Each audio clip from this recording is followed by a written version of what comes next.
This is LBC from Global, leading Britain's conversation with James O'Brien.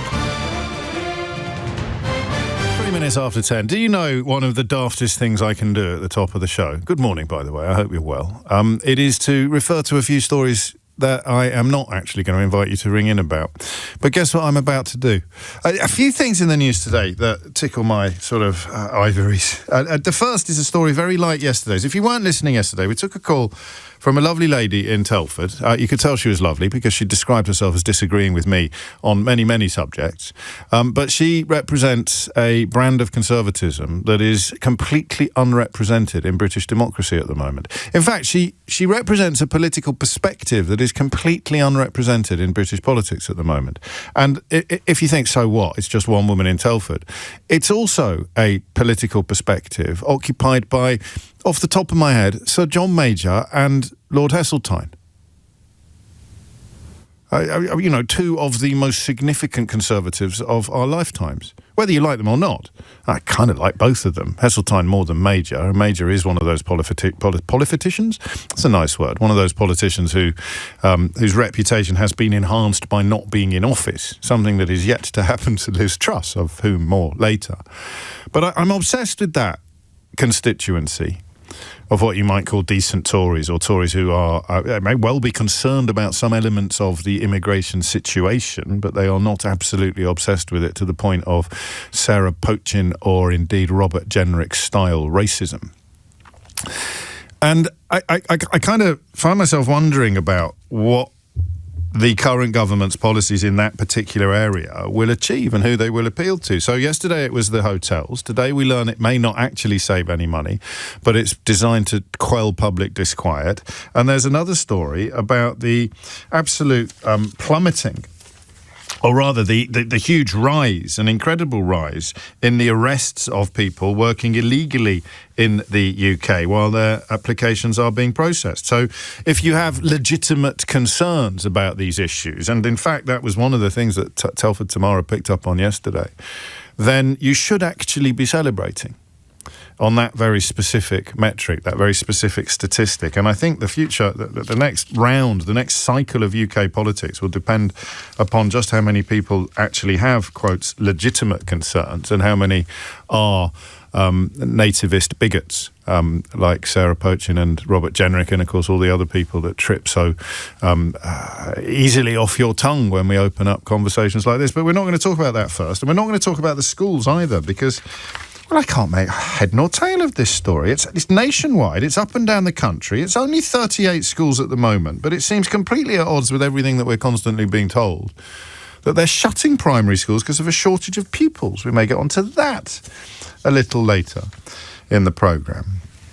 Oh, and one other thing on the hotel story. The companies contracted by the Home Office to provide asylum accommodation are on course for another record-breaking year of profits. So it's not all bad news.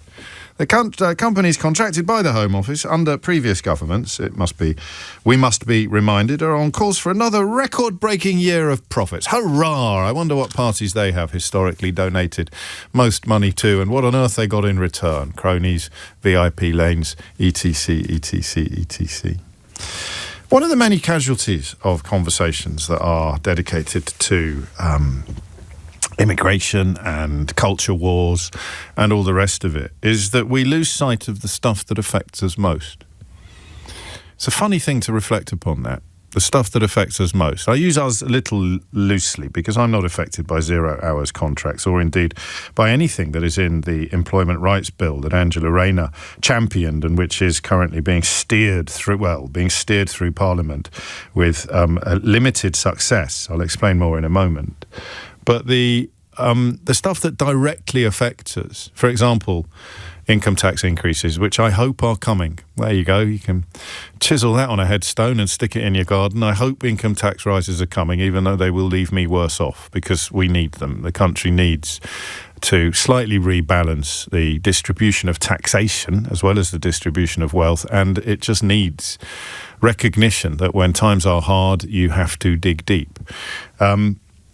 So that's on the way as well. That affects us directly, and we don't really talk about it as much as perhaps we should. You look at the front pages, you look at news coverage, and you don't see much about the Workers' Rights Bill, or as they call it, the Employment Rights Bill. And I don't know what that says. It's a bit dry. You can't use it to whip up hatred against anybody except trade unions, and that all feels a little bit 1980s at the moment, although these things always come back round again. Still waiting for single mothers to be in the firing line, although it may be that social change and demographic change has finally let them off the hook of the tabloid Tory alliance. But I'm intrigued by the House of Lords rejecting the government's Employment Rights Bill on two particular fronts. I'm intrigued by them opposing Labour's move to force employers to offer guaranteed hours to employees from day one. Listen, I've said it's dry, but it's my job to make it not dry. I nearly said wet then, but that would have been weird. It's my job to make it not dry. That's really important. I want you to imagine that you're starting a job and you don't know how many hours you're going to work. I can't quite get my head around about how you steer the ship at moments like that. How do you do it? If you don't know how many hours you're going to work. I was in a restaurant. I told you this. It wasn't a very posh place. It was one of those noodle bars in Soho. And it was quiet. It was quite quiet. It's a chain. I looked it up, actually. It's backed by venture capital. And there were 4 lads in the kitchen. And the manageress came over and just sent 2 of them home. I told you this at the time, and you were a lot less shocked by it than I was, which, of course, is part of the problem of not being directly involved in these kind of phenomena. She just sent 2 of them home. And you could see, actually, for the record, one of them seemed quite relaxed about it, but one of them was really gutted. And you sort of, how do you budget? If, even when you get to work, the boss has the right to say, oh, sorry, we don't need you after all. You can go home now. I've referred many times. I can't actually find it, but of course we can put the hive mind on the case. There was a lovely little strip. Viz magazine did a lot on 0 hours contracts. They had full, page-long comic strips, but it was a short one. It was a 3 or 4 panel one that really resonated with me. And I forget the name of Barney Farmer and Lee someone with a double act that did the cartoon. And it just had a very poignant and powerful narrative of a lad on his way to work, but just before he got there, being told not to bother coming in and go home again because he was on a 0 hours contract. And what I want is to know what that's like today. 0345 6060 973. There's 2 topics I'm going to try and get up and running because they are very much the same.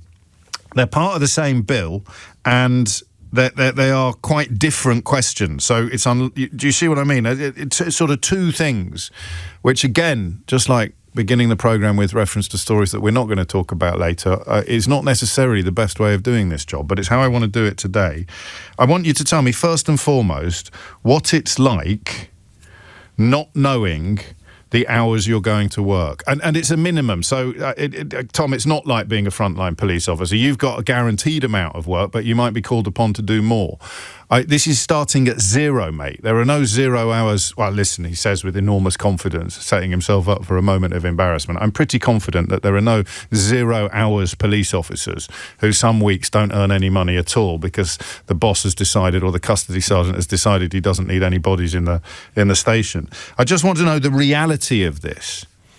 And from that, we can leap to the question of whether or not the Lords and indeed the Tories are right to keep sending it back to the Commons. They voted by 302 votes to 159 in favour of an amendment that would oppose Labour's move to force employers to offer guaranteed hours to employees from day one. It's a bit nuanced, this, because if you are an employer, I want you to tell me why this isn't as bad as it initially sounds. I'm a bit of an idiot when it comes to votes like this. The government should have an easy-ish majority in the Lords on a lot of things. So the fact that peers, who generally study things a little bit more closely than their compadres in the Commons, are rejecting it with a majority of 143 suggests to me that it is not a simple issue. if you see it from one end of the telescope, it must be absolutely outrageous to be told on your way to work that you're not needed today, so you have to go home and earn next to nothing, or whatever it is you'd get on universal credit for another day when you're not working but want to. It limits what you can do. You can hardly have 3 plates spinning, can you, at the same time? You can hardly have 3 different employers all on 0 hours contracts, and one says you're not working today, and so you hope that the other one says he does, because what if they both say you can today, we need you today, and you have to tell one of them you can't, which means you're not going to get a shift tomorrow? I would think, coming at it from a position of relative ignorance. So what is that like? That 0 hours contract, and therefore what do we think of the government's plans to force employers to guarantee a number of hours? Something in those words make me think there might be a little bit more to it than meets the eye. Why would it be for you a problem to guarantee hours to employees from day one? Now, the second bit of the question today involves something that I got very, very cross about when David Cameron did it. So when I started doing this job, or certainly at the time that I can most recently remember, you had very few rights at work when it came to dismissal if you had been in the job for less than a year. Okay? If after a month the new employer decided that this wasn't a very good fit, you could be handed your sandwiches, a very small number of sandwiches wrapped in a very small roadmap. If after 9 months you were determined not to be a good fit, or things had changed at the business, then your employer could get rid of you, could say goodbye, thank you, sayonara and good night, without having to compensate you in any way. I mean, a little bit uncomfortably, if you'd been in a job for 364 days, and the very next day you were due to get whatever rights the permanent workforce got in terms of holiday pay, sickness pay, maybe even some pension contributions, you could be fired without any compensation at all. David Cameron came into power. I remember this. So I really puzzled over it at the time, and immediately raised it to 2 years. So you could be in a job for 365 plus 364? It ends in 9. 729, is it? 729, there you go, LSE. 729 days, and you could be fired on day 728. On day 729 and not get any compensation whatsoever. And I thought that at the time that was horrible, but perfectly reasonable people pointed out to me I'd never been an employer, and therefore I didn't know the difficulties and the complications of dealing with some of these factors. I don't even know if you know this, but Angela Rayner's bill would reduce that from 2 years to 1 day. So I find myself in the slightly unfamiliar and very uncomfortable position of thinking that a policy decision designed to protect workers is bloody stupid. How on earth, if I turn up at day 1 and I spend the entire day scratching my backside and picking my nose, very unhygienic by the way, pick one, how on earth can I have any right to compensation if the employer tells me not to bother coming in tomorrow?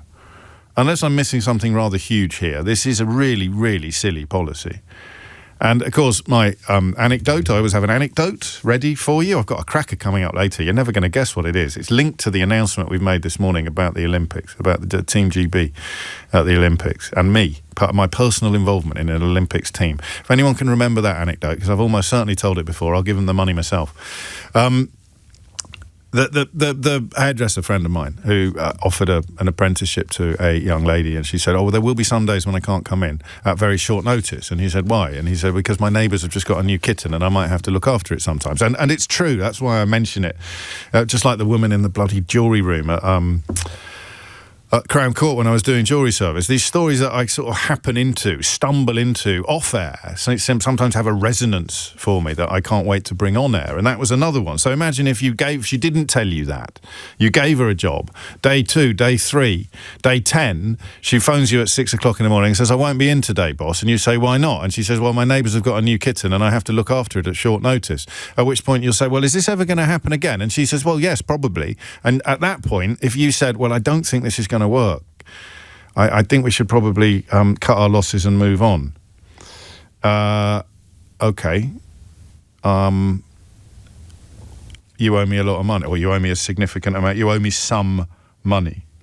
So there are two elements to this. It's unfair dismissal. That would be the argument. But of course, you'd have to go to tribunal. You'd have to do all sorts of things to prove that the dismissal had been unfair. But to do it on day one seems to me to be a fairly ridiculous proposal. Do you agree? 0345 6060 973. I'd love to know what employers think about that. The idea that you would not be able to dismiss... So you wouldn't be able to bring an unfair dismissal claim. That's the point, to claim that you'd been dismissed unfairly. And then the second question is, what is it like to be on a 0 hours contract? So how long?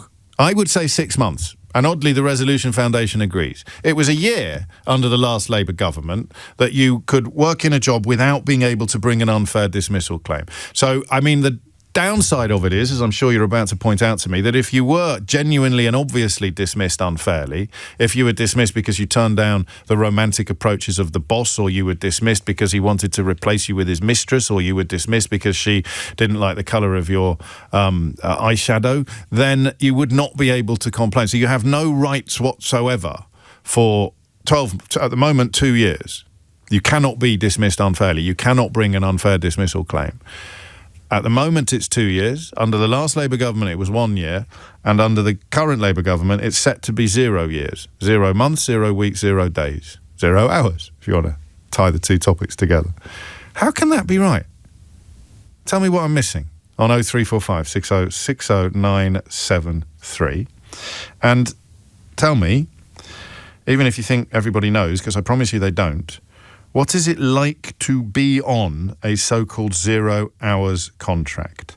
And how do you greet the possibility that an employer would have to guarantee a certain number of hours a week as either an employer or an employee? There's something I really don't like. I won't take long, I'm late for the break.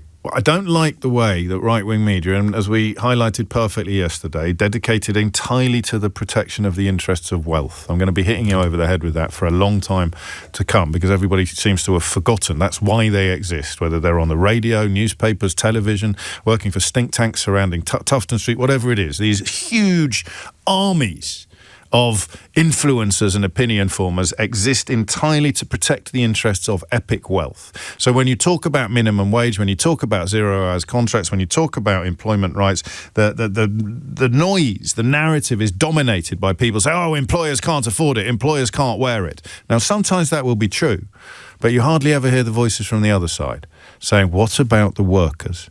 That's how I want to conduct this conversation today. 0345 6060 973. And the reason why your sandwiches are wrapped in a roadmap when you are given your marching orders from a job is so that you can find your way home. It's 10:21. James O'Brien on LBC. 2 minutes after 10 is the time. And the argument will always be, oh, if you make me do this, then my business will be unviable. If you make me do this, then my business will fail. If I have to pay people a living wage, I won't be able to keep my business afloat. If I have to guarantee hours to my workforce, I won't be able to keep my business afloat. And I'm not quite as dismissive of that as I used to be, because sometimes it will be true. But I do subscribe chiefly to the idea that if that's true, then your business is not viable. Do you see what I mean? Your business is not sustainable if you can't afford to pay people a decent wage or guarantee them a certain amount of work a week. But as you will no doubt be shouting at the radio, what the hell do I know? James is in Aberdeen. James, what do you know? Hi James, thanks for having me on. It's one of the things. I've been in the offshore industry for approximately 13 years now, and I have never had a guaranteed income in those 13 years. I'm currently sitting on what can be described as a 0 hours contract. At the moment, I've been at home for the past 4 weeks since my last job finished. What, waiting for the phone to ring? Yep. Listen, let me get my own preconceptions out of the way. Offshore work is generally pretty well rewarded, right? It is. Okay, but you would still rather have foreknowledge of how much work you were going to have over a 6-month or 12-month period. Well, yeah, absolutely. Well, the thing is, one of the big problems is offshore work as well, especially in the sector that I work in. which is subsea robotics. Go on, say that's sexy. Say that again. Subsea robotics. Subsea robotics. Carry on. Anyway, we work very seasonally because come this time of year, leading through the winter and into early spring, we have big storms, as you well know, and it restricts how much work can actually be done offshore. So the employer would say, there isn't any work in December, so how can I keep James on the payroll? Exactly. But they can also turn around and say, well, we make X amount of work, we can at least pay a retainer salary, say 120 days out of that.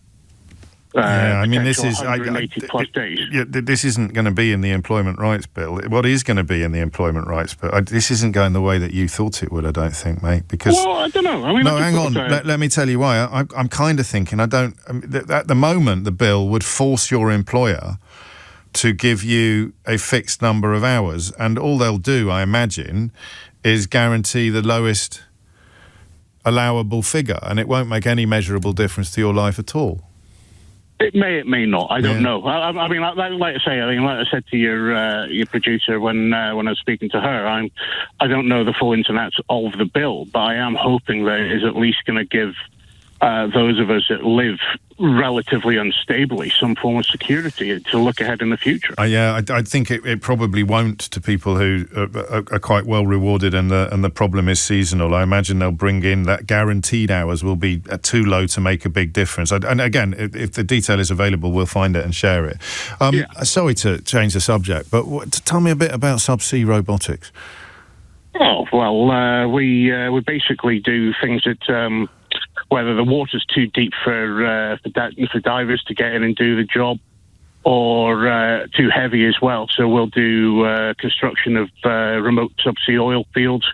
We'll do a lot of work to do with renewables as well. So you stay above, you stay out of the water with a kind of joystick. Yeah, basically. That's pretty cool. Are you good at video games?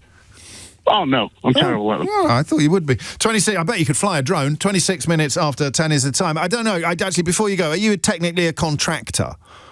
No, I'm an employee. So you're an employee on a 0-hours contract. So if you took work from somebody else and then the phone rang and said, we need you tomorrow, you'd be in a hot spot. You'd be in a spot of bother.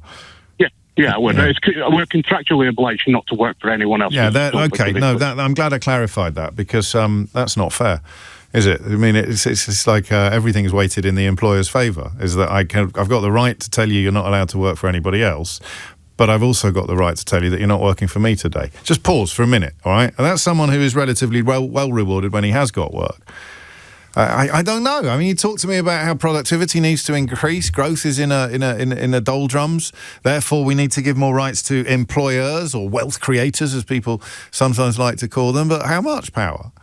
So you're not allowed to work for anybody else. You're only allowed to work for me. Oh, but you're not working for me today. That just offends me on a moral level. And I don't know whether it should or not, but it does. Thomas is in Worcester. Thomas, what would you like to say? Morning, James. Hello, so happy to speak to you again. Likewise. What's going on? Right. So I have two words that you absolutely need to include in this conversation, and that would be employment agencies. Okay. That's a massive sector that I quickly Googled to prep for the conversation. Good. And it actually employs around 200,000 people in the UK. Okay. And being on the receiving end on the 0-hours contract of employment agencies, I cannot stress how exploitative and hurtful they are to people. Let me give you one example, okay? Yes. Going back to COVID days, you remember these happy days when all of us were supposed to sit at home on furlough and 80% income? Well, you were. I wasn't, but yes, I do. Yes, I used that time to volunteer for a charity, but then again, a lot of my community friends... Lovely thing to do. Go on. Well, but be sitting at home doing nothing. No, I get it. I'm just giving you a bit of credit for doing such a decent thing. Thank you very much indeed. So a lot of my community friends who has been in employment agencies on 0-hours contracts have received nada. Of course. They could have been working for 6 months for an employment agency on a full-time based on 0-hours contract, but they just have not received a single penny for it. And even more than that, I actually see a 0-hour contract as a very unfair practice because it basically transfers the risk of running the business to the employee. To the employee. Yeah, you're exactly right. I think that James in Aberdeen nailed that down in ways that people may have been slightly surprised by. How do you live not knowing how much you're going to earn each month? Well, you essentially don't live, you vegetate, I would say, because you literally sit by the phone. You cannot plan anything, forget about any career progression, any plans, holidays, etc. Look, my first year in the UK, I was on 0 hours contracts for agencies. Yes. And I was registered with 4 of them. Right. To have at least a minimum of guarantee. So I was simultaneously a van driver, warehouse operator, and a cleaner operator. So the agency is spinning the plates in a way that you probably wouldn't be able to, because they've got a big enough pool of labour to say, well, actually, no, we can give you 10 people today, and we can give them 10 people today, but you wouldn't be able to do that individually, because if they both rang, if the van driver company and the cleaning company rang you on the same day, you'd have to let one of them down, which means you probably wouldn't get a shift next week. 100%. Oh, and that's boy. like, you get a bad rep in 4 or 5 agencies, so it's not like you can make a steady living out of that. You just slowly crumble out of this, and it's just not sustainable in the long run. So, I mean, what do we think?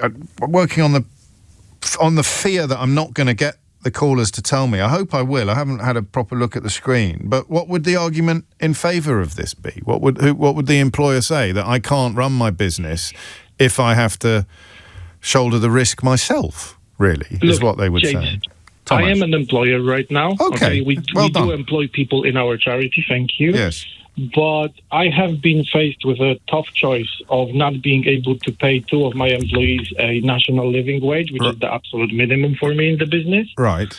So unfortunately, we sat down, we had a conversation. I said, look, sorry, I cannot really employ you anymore. Yeah. And then I referred them to colleagues from the industry who are doing better than us, and I helped them get a new job. But what would they prefer? If they said, I could give you a 0 hours contract, but I won't be... Oh, but then it's a Dutch auction, isn't it? It's like saying, well, sorry, I can only offer you a 0 hours contract. James, it's better than nothing. I've been so traumatized by 0 hours contract that I would rather shut down my business than offer somebody that. That's fascinating.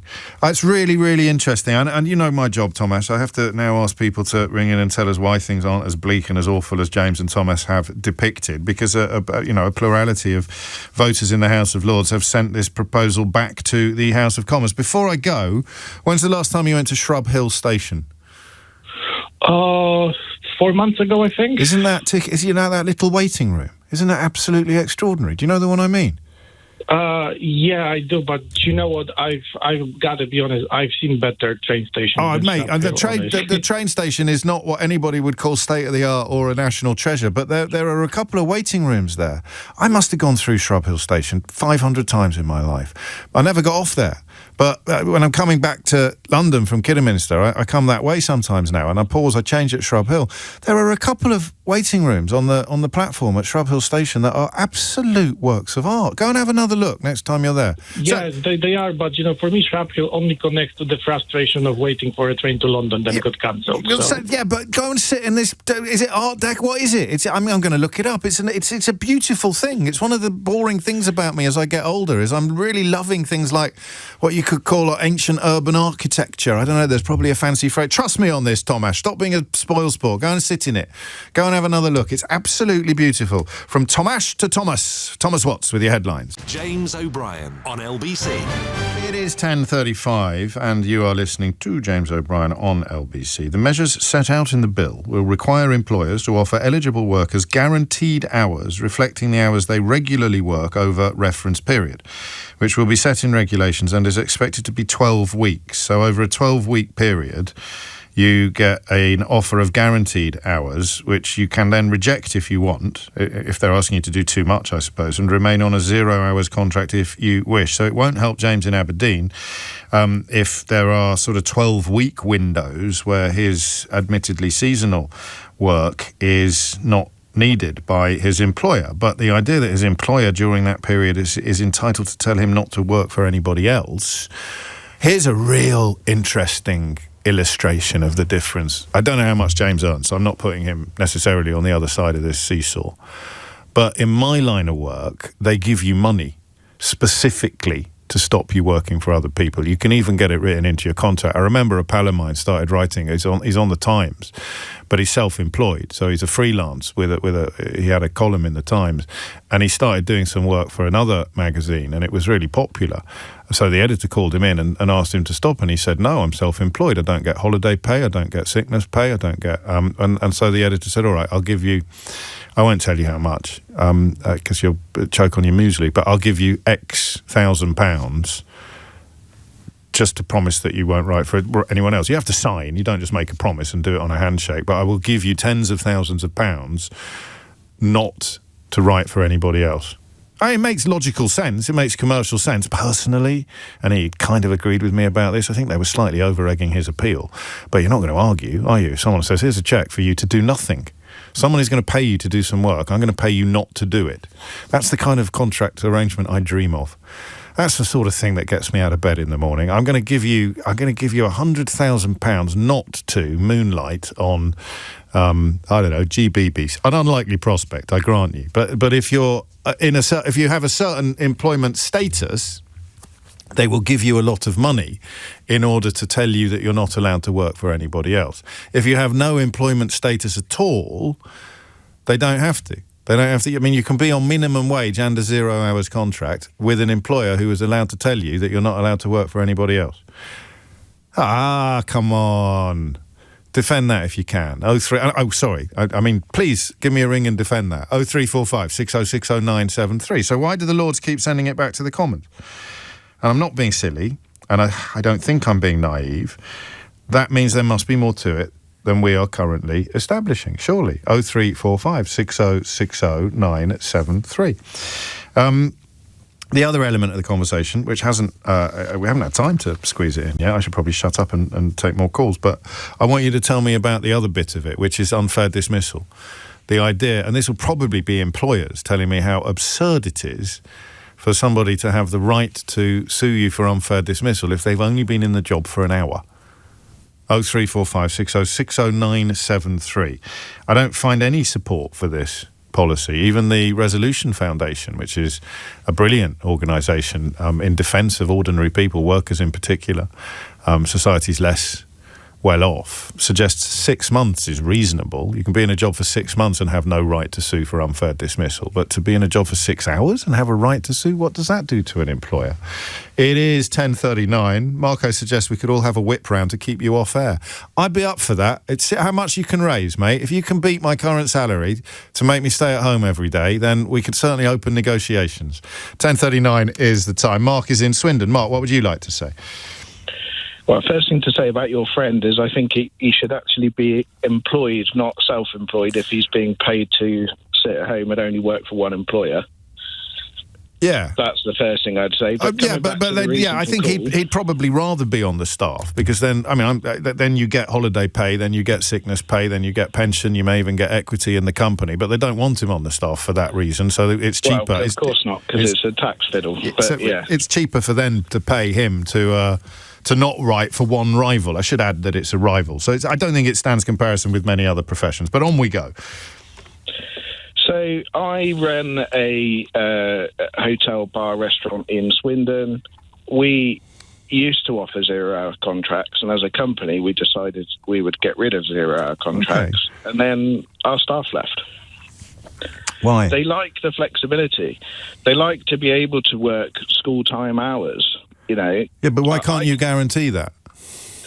Well, because if I was going to do that, then how could I then take on somebody to employ people at the other hours when they're not available? Well, you guarantee that as well. That.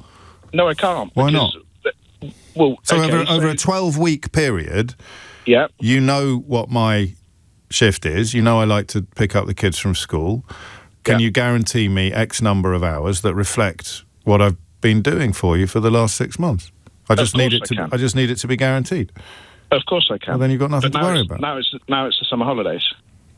Well, and they want, and so you say I'm going to guarantee you to be at home. I've just told you school time hours. So what's happened? Yeah, but then they can say no, you don't. You can say I can guarantee it for you, and they can say don't worry, I don't need it. Exactly, and that's why they left. No, well, it's one of us is missing something here. It's probably me. So, well, if you look at my industry, James... Oh, hang on. Someone's just sent me a picture of the Shrub Hill waiting room. It's absolutely gorgeous. I wasn't exaggerating. I shall share that on Blue Sky imminently. So, hang on. I am looking at your industry. So, if you look at my industry... Hang on. Let me tell you what I'm confused about. Otherwise, you won't be able to help me. Why can't you tell them that they are guaranteed a certain number of hours over a 12-week period, secure in the knowledge that if they don't want those hours or can't work those hours, they'll tell you at the outset, which gives you plenty of time to find somebody else to do those shifts? But I can't get somebody else to do those shifts because if I take on another member of staff, I've then got to guarantee them hours. And when my staff are available for 6 weeks because the kids are at school, I then can't guarantee the other person the hours. See, I'm not going to challenge you. I'll take what you're saying in good faith. But why are none of those people ringing me? Well, have you got the right demographic? Yeah, absolutely I have. I've got 1.4 million listeners. All human life is here.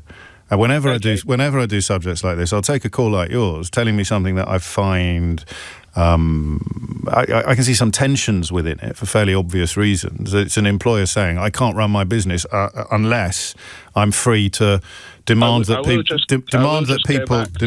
people work exclusively for me, even when I can't give them any work." No, I will just go back to the beginning part where we as a company said that we were no longer going to do 0 hours contracts to support our staff. And then it turns out that what our staff really wanted is the flexibility to be able to work when they're available to work and take off the time that they need to take in order to spend time with their families. Yeah, but the proposals accommodate that. You could have a term time contract. It's a 12-week reference period that's used to ascertain working patterns. There's all sorts of ways you could accommodate this if you sat down and spoke to them about what would work for both of you.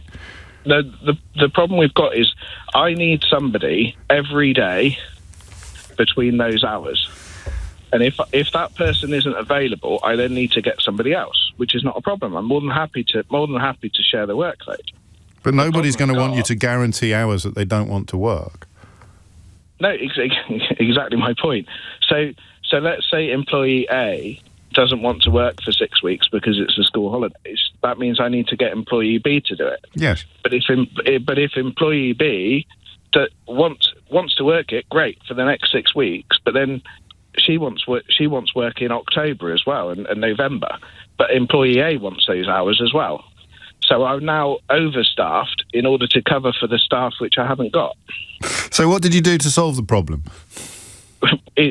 After a long period of time, what we've ended up doing is allowing 0 hour contracts again, so that we've got full-time members of staff which have got same amount of hours every week, week in, week out, and then we've also got casuals which come in and fill the gaps. But what this employment bill will turn around and say is, I can't have the casuals anymore, even though that's when they want to work. People want to work. In my industry, people work it as a second job. So they might be working Monday to Friday for an insurance broker, and then they come and work in the bar for me for 4 hours on a Saturday to get a bit of extra pin money. And what we're saying is we can't, with the new employment rights bill, we wouldn't be able to do that because we wouldn't be able to guarantee them 4 hours every Saturday because we're only busy on paydays. But surely that is something that you can accommodate. How? Well, by telling them. How many pubs are shutting every week, James? Quite a lot. But yeah, that's because people aren't going to them. That's a problem with customers as much. No, that's probably not more correct. than a problem with staff. People are going to them all month long. So people are still going to pubs on paydays. People are still going to pubs on holidays. So you guarantee them work on the days when you need them, surely? Exactly. That's fine. And that's what the contract would do. I'm sure that you're making more sense than I am because you're doing this every day and I'm not. But how did the industry that you're in stay afloat before 0 hours contracts were introduced? When were 0 hours contracts introduced? Well, my understanding is they've always been 0 hours contracts. No, they haven't. Certainly throughout my 40 years, we've been able to employ people casually for hours that are required as per the industry. And what do you think the future would look like? You'd have to guarantee, 6 hours a week to everybody? And if people turned around and said, I don't want them, then your business would be thrown into disarray. Well, all that's going to end up happening... No, hang on. Casual work isn't part of this legislation. But people, you've just said that people want a contract. They want to know where they are. No, you're talking about part-timers. on casual labour. And I'm talking about people who want guaranteed hours. You're talking about people who don't. So we are at odds with each other. Yeah. I'm talking about people who want guaranteed hours, and the government is seeking to ensure that they get them. You're talking about people who don't want guaranteed hours as a way of denying people who do their right to have them. That's the problem here, mate. I mean, I think we're. No, I just want to clarify that because things. No, I just want to clarify that because I was a bit confused. The legislation is designed to look after people who want guaranteed hours and don't currently get them. You telling me about people who don't want guaranteed hours is not a reason to deny them what they want, is it? We can both agree on that. I 100% agree. Yeah, 100%. So that's what I thought. So what we need is confidence that casual shifts, which most of us have done in our lives, would still exist, and that that's exactly where I was coming to, because what I believe the bill has the danger of doing is stopping. We've got a dangerous problem in this country with youth unemployment, and if people aren't given the opportunity to gain experience and to gain a few hours a week here and there, we're going to have an even bigger problem with work ethic than we've currently got. You're moving into slightly different territory. Again, I'm not going to argue with you. The idea that you can come in and do some shifts and learn as a consequence of that, while you retain the right to say this hasn't worked out for us, off you trot. It speaks to a slightly different story, but that central point, I'm glad we got there in the end. You need to be able to have casual staff. Every employer benefits from that.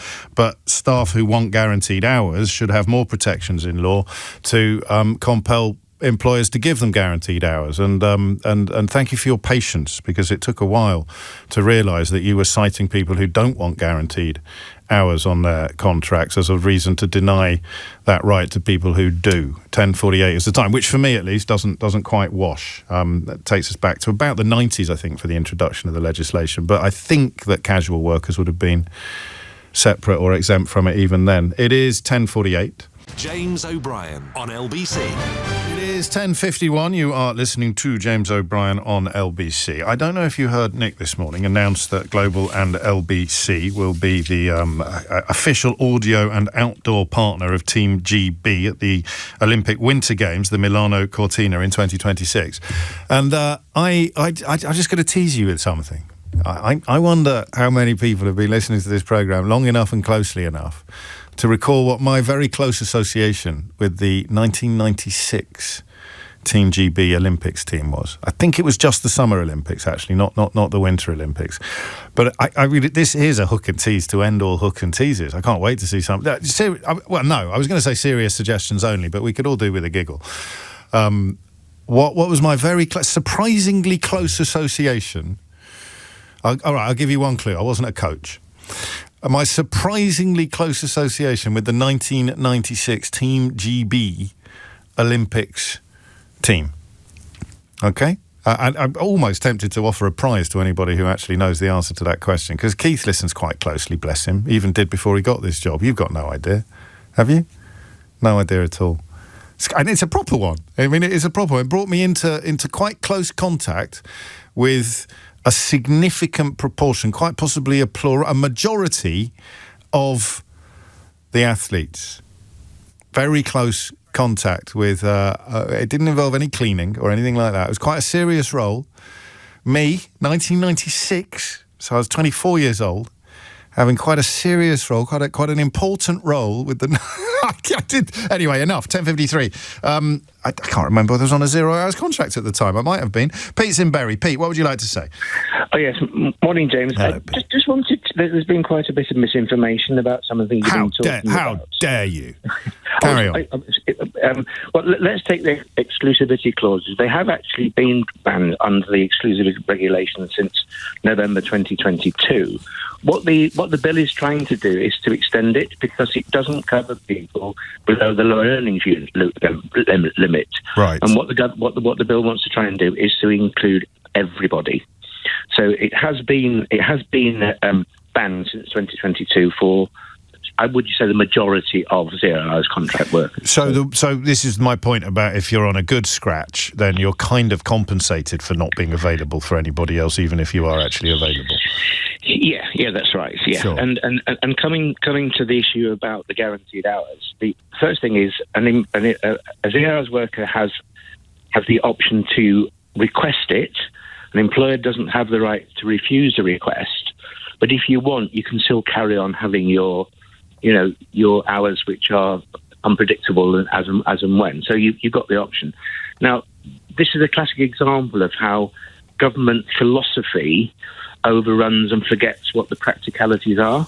Go on. Because let's take, for example, a company who's got a combination of people who are on guaranteed hours and those who aren't. It's only got so many hours to pass around its staff. So the people who get the first dibs, if there are fewer hours, are the people on the guaranteed hours. The people who are on the fewer hours, because they're not guaranteed any, will get the thin end of the wedge in terms of when they're giving out the hours if there's only a limited number of hours available. Those people are exclusively women with children, so that becomes indirectly discriminatory against women at work. And so it ends up doing the opposite of what it was designed to do, potentially. Well, it actually brings in a level of discrimination which it hadn't thought of. Because what they've forgotten is the whole point about 0 hours contracts is that people don't have the number of hours to give everybody full-time work. You're working in a restaurant, or so you need it at different times, and the whole point about 0 hours contract. Okay, there's lots of unfairness about them, but it was to deal with an irregular hours. Like Mark was telling us, a payday is going to be incredibly busy, and the rest of the month is not. So it's almost impossible for him to staff consistently across a 4-week period when 4 of those days out of 28 are going to be incredibly busy, and 24 are going to be different. Yeah, that's right. But I think it's, as I say, whenever legislation's passed, you get the situation where the government thinks it's a good idea, but hasn't really talked to the people who have to make it work.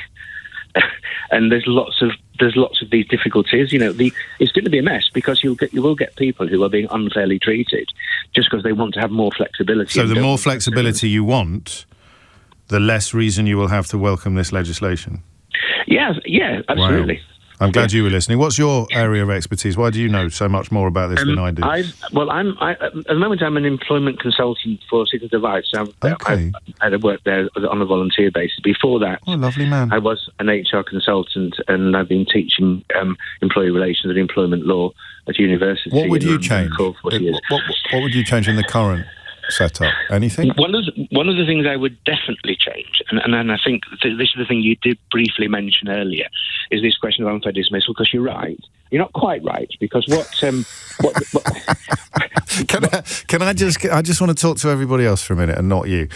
This is how you school me. All right, you do it with charm, you do it with modesty, you do it with a scalpel, not a sledgehammer. All right, carry on, Pete. That's what comes of advising employees. I was going to say, this is you. This is what you do. Carry on. There is a day one right in the sense that you start to get employment rights, but what they're going to have is what's called a probationary period. At the moment, there's a debate as to whether that should be 6 or 9 months.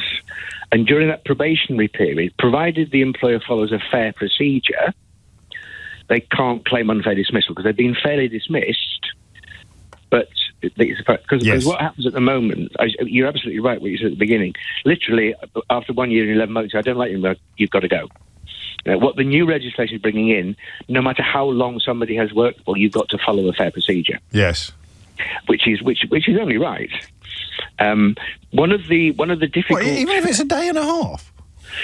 Yes, but you've got to say... Well, I mean, it's going to be a sort of watered-down procedure, but you have, instead of saying, you're out the door, mate, you can say, it's not working, I'm sorry, you've got to sit down, and you send them a letter and say, you're dismissed. Oh, okay. So that's the way to work.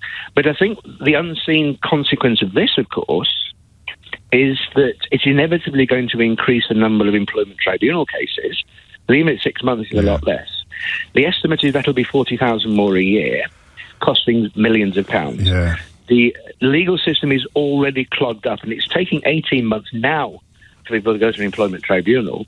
So when this new legislation comes in, it's going to be even greater. So I felt that the day one stuff was evidence the Lords were probably getting it right. You think they're largely getting it right on the 0 hours contract stuff as well? I think so, yeah. I think that what the Lords want to do is to make it 6 months rather than day one. Yes. What the government's saying is it's got to be day one, but you've got to have a procedure. And I think that the laws, I think what you find is obviously the government, the legislation is a political set of regulations to actually pay back for the trade unions. There's actually no question of that. And I'm pro trade unions. Don't get me wrong. No, I hear you. I mean, this is the argument from the other side of the political aisle, is that this is done to, I don't like the word appease, let's we say delight trade unions who can go back to their members and say you've won these glorious victories, and in the hope that their members won't turn around and say, could we just dig into the detail a bit, please? Yeah, absolutely. And I'm being objective because I've worked with trade unions all my life. Some of my best friends are trade unions. So I mean that most sincerely. And I think Angela Rayner unfortunately said, "What do you want?" They give them everything. Yeah. And now that the girls are saying, well, actually, let's look at it in practical terms. She can't back. It's almost like she's backed into a corner because the trade unions are saying, don't change anything. The Lords are saying it's actually quite sensible to change the thing because it's not workable. Yeah, and bringing something down from 2 years to 6 months is a win. It's a palpable win, isn't it? By any normal measure, but perhaps not by the rules of the relationship between Angela Rayner and the... I'm just going to read out a message. Do you mind? Yeah, go on. Kelly writes, this guy is talking more sense than you're giving him credit for. Can I just make it clear that I am giving you all the credit? You absolutely are. Yes. Couldn't agree with you more. Yes, all the credit for Pete, which is a perfect conclusion to this hour, actually, which has been around the houses a little bit, largely my fault, but which has been steered straight back onto the straight and narrow by Pete's quite expert contribution. Caller of the day so far, and it will take some beating. James O'Brien on LBC. 4 minutes after 11 is the time, and you are listening to James O'Brien on LBC. I'm going to ask you a question I asked you yesterday, but with different context, different facts. I don't know how to play this at the moment. I mean, I know how to play most of it, but I don't know how to play the fact that a lot of the stories completely dominating the news agenda shouldn't be, because they are reflecting very high feelings rather than the stuff that really matters. For example, the conversation we had in the last hour will affect a hell of a lot more people potentially than the facilities or the buildings in which asylum seekers are accommodated while they're waiting for their applications to be processed. But you would not know that from looking at our news agenda. The extraordinary nature of this country at the moment has been completely turned upside down. It was bad enough to start off with, given the dominance of right-wing media, but since Elon Musk bought Twitter, it has gone absolutely bonkers. And the reason is really, really simple. It sells. And if you're not counting... remember, you don't even have to count... You just count clicks now. So even if someone is looking at something with a sense of horror, when you're giving those statistics to an advertiser, that's a customer. So if you are in the attention economy, if you are in the business of drawing as much attention, whether it's positive or negative, to whatever it is you're selling, in this case, simply content on social media, then that is the reality that we currently inhabit. And everything gets exacerbated and magnified out of all sensible proportions. I've only had 2, as far as I can tell, but terrible events in Uxbridge yesterday, reportedly involving, and I have to say that for legal reasons, a man who came here from Afghanistan on a lorry. I can't say much more about it for very easy to understand legal reasons, but the kind of people who are... the kind of people I'm thinking of at the moment are the kind of people texting me to insist that there's some sort of conspiracy or some sort of cover-up. If somebody gets murdered, the only proper human response to that, in the very first instance, is horror and sympathy for the people left behind. Then you can, as details emerge, move on to anger at the perpetrator. That's perfectly natural. That's perfectly normal. If somebody gets murdered and your first response is delight at the opportunity it will give you to malign or demonize other people who have absolutely nothing to do with that murder, there is something very deeply wrong with you. But if you're on Twitter, you will feel normal. That is probably the best illustration of the mess that we're in that I'm able to provide you with. So I will say it again. If somebody is murdered, the only decent human reaction in the first instance, if somebody is, God forbid, raped, because there are a couple of stories in the news involving allegedly racially aggravated rape at the moment, which I can't talk about in any more detail for the same reason that I can't talk about events yesterday in Uxbridge. But if somebody is murdered or raped, if your first reaction isn't sympathy for the victim and their families and horror at the act that has been perpetrated, followed by, perfectly naturally, perfectly normally, anger at the perpetrator, there's something very, very wrong with you. If your reaction to a hideous crime, whether it is in Southport, Uxbridge or Wolverhampton, is to rub your hands with glee at the opportunity it provides for you to either spread lies or exaggerations and demonize and attack people who have absolutely nothing to do with those crimes, then there is something very, very wrong with you. And Elon Musk's great achievement since buying Twitter is to make those people feel normal. To respond to hideous crimes by rubbing your hands in glee, rubbing your thighs in delight at the opportunity it provides you with to attack human beings who have nothing whatsoever to do, have no more to do with the crime that's been committed than you do, but you see this as a wonderful opportunity to attack them, you really need to give your head the mother of all wobbles. And it is, I'm afraid, as simple as that. But the reason why he bought Twitter was to create an environment in which that reaction feels normal.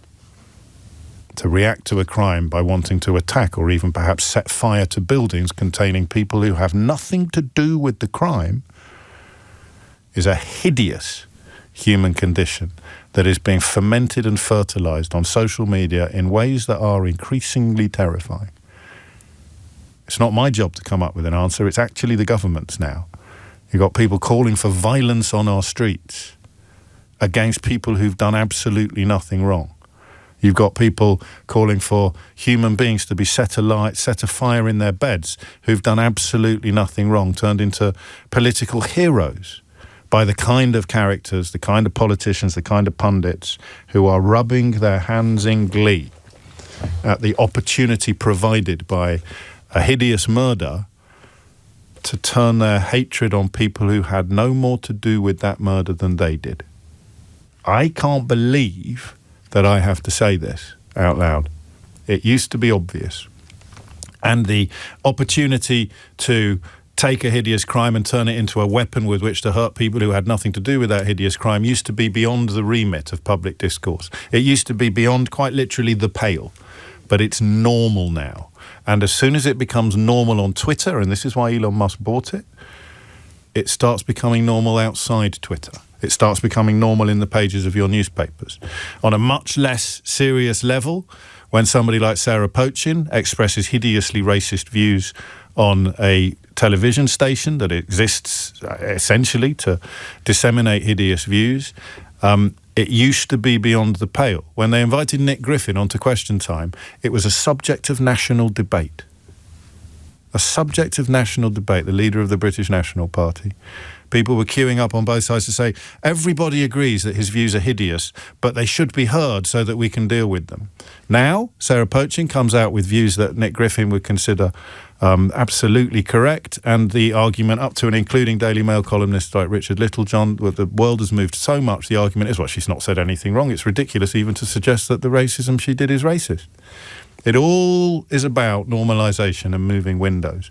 So on a rhetorical level, you've got Sarah Pochin and Robert Jenrick doing the racism, secure in the knowledge that some useful idiots, fellow travellers, and indeed fellow racists will join them in pretending that it's not racism. And then when a hideous crime happens, these people don't see tragedy, they don't see horror, they see opportunity. They see the opportunity to attack people who had nothing to do with the crime. And I think it is a British value to remind you that we are better than that. Purely, simply, and correctly. We are better than that. And what we discussed yesterday was the difficulty of identifying people who are not in that category, but who are, for example, exercised by the accommodation of asylum seekers in buildings in their community that used to be hotels, that still have the word hotel, perhaps, on the sign outside, but are nothing like what they were like when people were paying 100 quid a night, 200, 300 quid a night to stay there. And I came away from yesterday's programme surprisingly encouraged, largely by a caller called Tamara, who rang from Telford, who is, I fear, about to become part of the programme's furniture in a positive way, akin to the way in which that woman in the jewellery room at Isleworth Crown Court in February became part of the furniture of the programme for a while in a very negative way.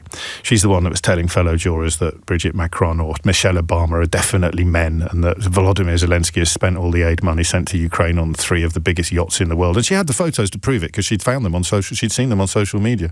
And it was both the matter-of-factness and, because I'm prejudiced in some ways, her middle-classness that really resonated with me. She seemed educated. It's probably the best way of putting it. And sadly, we live in a country where education and class often, but not always, go hand in hand. And I don't know how many people, because the public discourse has been so hideously skewed by the leaching of racist hatred from Twitter now into a mainstream media in this country that was already pretty racism adjacent, but has now gone all in on defending the racism of people like Sarah Pochin and Robert Jenrick, including many members of the Tory party and obviously the Farage party. I just don't know. I still don't know how many people are in each camp. The unreachables, who see a hideous tragedy and think here's a wonderful opportunity to attack people who had nothing to do with it, but who are the same colour as someone who reportedly did, or the same ethnicity, or have something similar on their background or on their CV. Let's attack all of them. Let's set fire to a building full of people that had nothing to do with the crime that's just been committed, because they, them, other, this. I don't know. How do you count them? And then you've got the people who Keir Starmer is trying to, what word are you going to use here? Appease, reach, woo, persuade.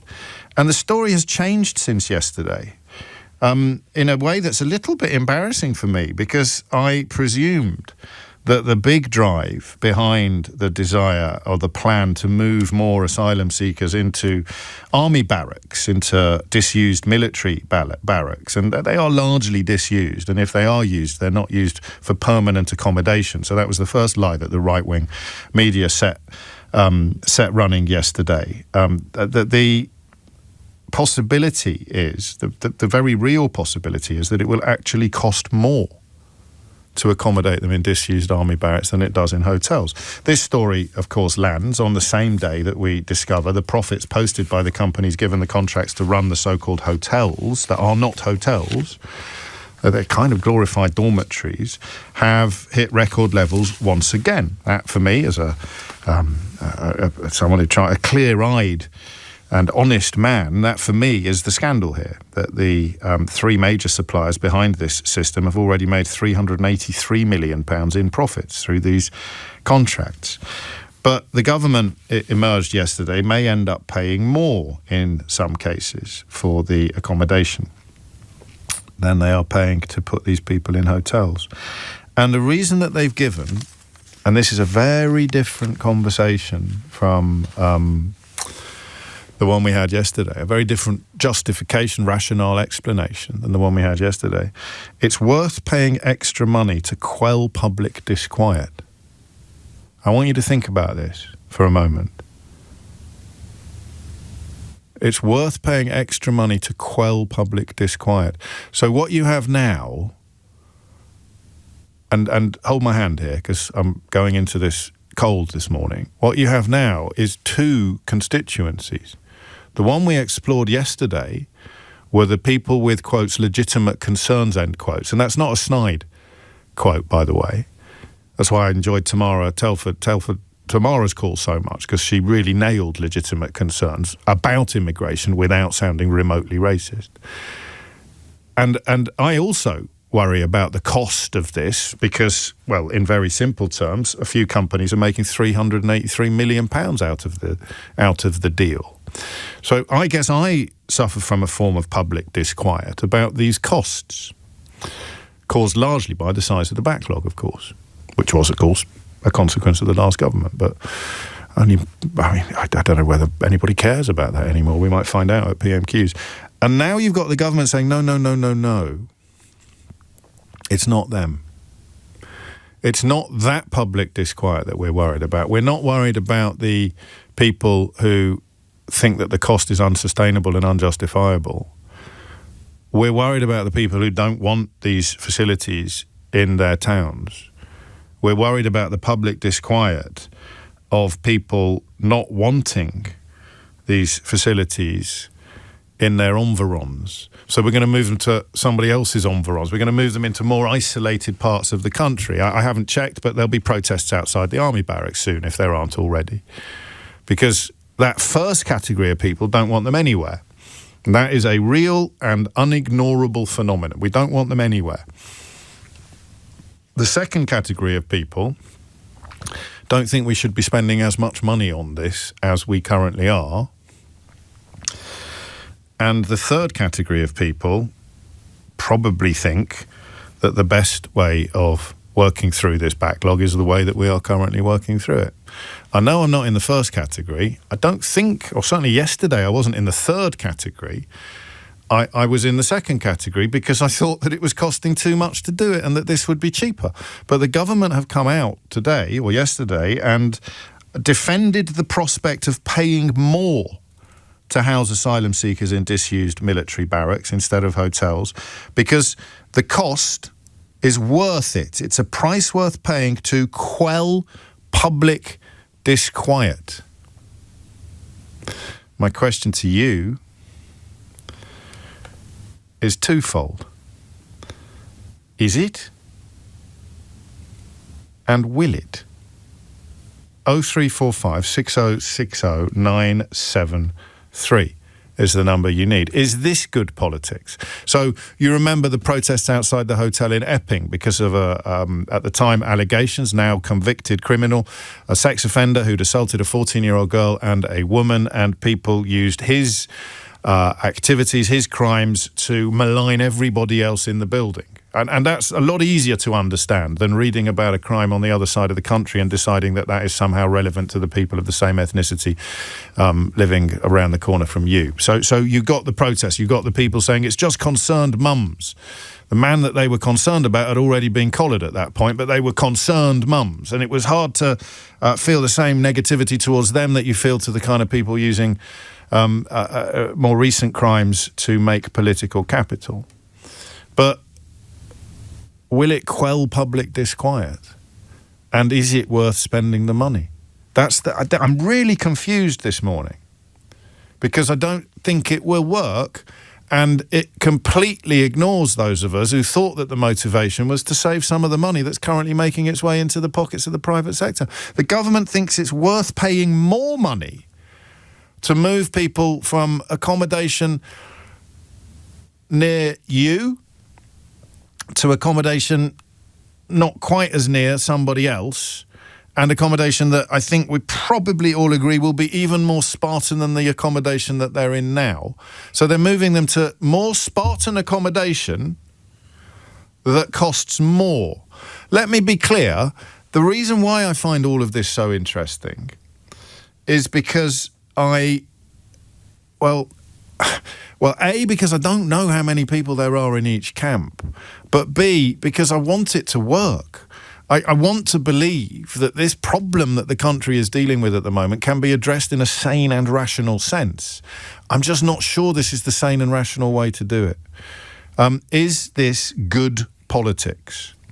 0345 6060 973. Moving asylum seekers from former hotels in built-up residential areas to more isolated and more Spartan army barracks, even if it costs more money. So in a way, you've got someone looking at a 2-page spread in a newspaper, and on the left-hand side today, you've got the cost of the current scheme, and on the right-hand side, you've got the mothers outside the hotels with the placards, and they're going to increase that story, so the number in that headline is going to go up, it's going to cost more, but the mothers outside the former hotels with the placards are not going to be as worried anymore as they were yesterday. Is it going to work? 0345 6060 973. And is it good policy from Keir Starmer. I'm not sure, but I don't think so. I really need to hear from you on this. If you hit the numbers now, you will get through. 0345 6060 973 is the number you need. James O'Brien on LBC. 4 minutes after 11. Sorry, the reason I go on a bit, I know I always go on a bit, but the reason I go on even perhaps more than usual on this kind of subject is that I'm torn between ignoring the heat that is carefully cultivated by all the usual suspects surrounding the issue of asylum seekers' accommodation, and the light, which is my perhaps naive belief that you can help people caught up in that fury and that fire. You can help some, if not all, but most of the people out of it with reasonable discussion, facts, and compassion. And I can't ever let go of that. But it ties me in knots sometimes, and today is one of those days. Yesterday, I thought they were moving asylum seekers to army barracks to save money. Today, I learn that even if it costs more money, it's worth doing to, quotes, quell public disquiet. Will it work? Is it good policy? And actually, one of those days where I'm also asking you, what do you think? 25 minutes after 11 is the time. Some pretty good texts on this, which I'll share with you shortly. There's a couple of phone lines free if you want to get involved, including an awful lot of people critiquing my, or rather expressing impatience at my failure so far to reveal exactly what my involvement with the 1996 Team GB Olympics team was. This on the day that we announced LBC and Global's audio partnership with the Olympic team for the looming Winter Olympics. We are the official audio and outdoor partner of Team GP, but it reminded me of my own quite deep involvement in the Olympic movement of 1996. I promise I will share that with you shortly. But this is the question. Is this going to work? Is it a price worth paying? And crucially, is it good policy? Who is it? Are there enough pleasable people out there to make the policy plausible? Steve's in Octorada. Steve, what would you like to say?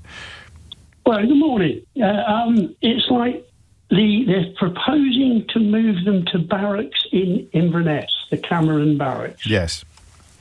The Cameron barracks are as near as Dammit in the centre of Inverness city. Yeah, So but they're I not. can't They feel different from hotels, don't they?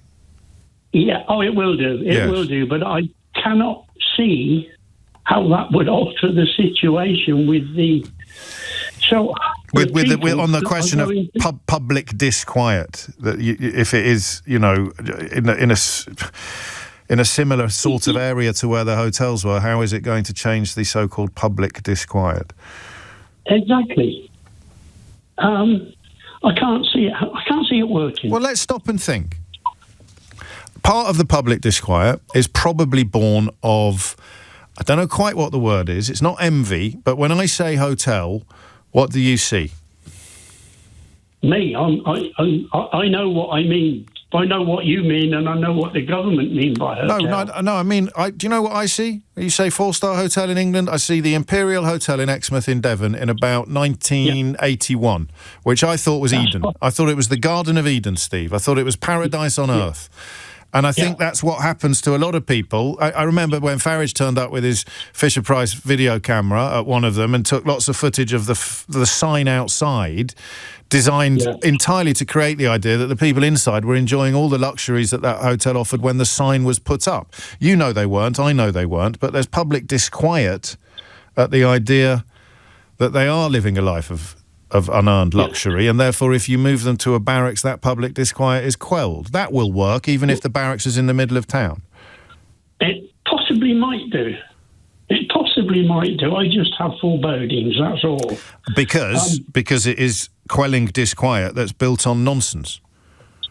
Yeah, well, my opinion of all prejudice is that it is built basically on ignorance and fear. And I think people like Farage are playing on people's ignorance and fear.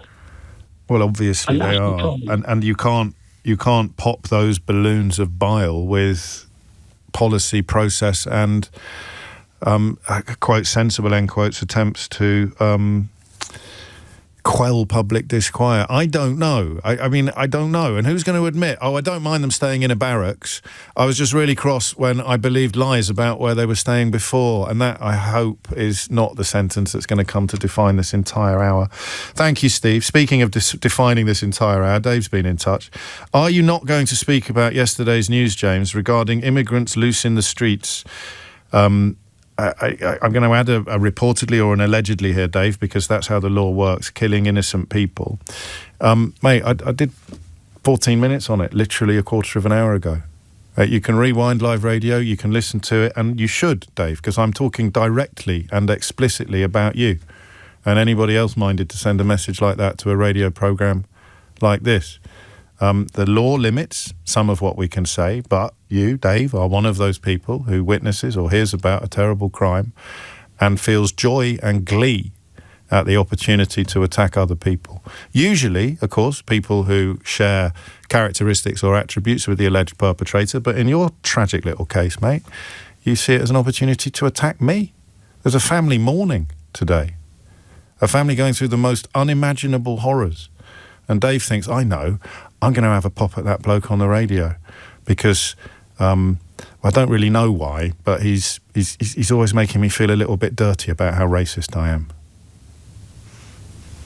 Morning, Dave. Here's Thomas Watts with your headlines. James O'Brien on LBC. 11:33. It is Wednesday. I hope that doesn't come as a major surprise to anybody, but that means it will be PMQs at 12 p.m. today. Natasha Clark joining me just before to cast an eye over what is likely to come up. I sometimes say it'd be a bit tricky to predict it this week, and then Natasha comes in and predicts it, and I go, oh, no, it wasn't tricky at all, because she pays more attention than I do. But I don't know. Most immediately obvious, a couple of things that Keir Starmer would raise if he was a slightly different politician. The attempts to turn the China spy case into political capital could not have gone worse for Kemi Badenoch, of course, and it has emerged today that despite her attempts last week or the week before to claim that she had, as business secretary or whatever the job was that she had, distanced herself enormously from China, she actually sent a trade delegation there with instructions to get as much business as possible.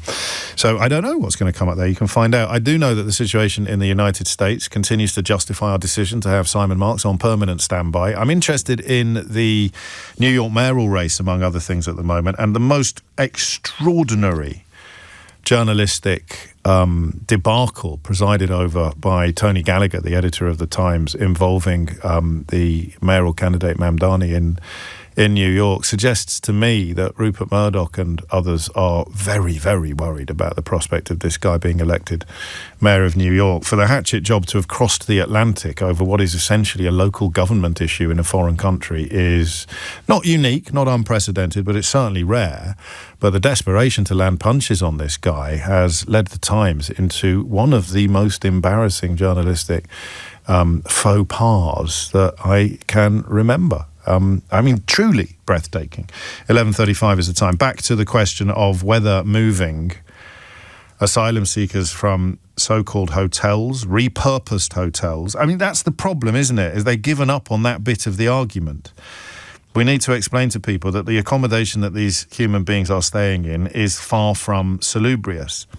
It is far from luxurious. It has absolutely nothing to do with the number of stars on the sign outside the building that is being repurposed to accommodate asylum seekers. So they've waved the white flag on that, but think they can quell public disquiet by moving them to barracks.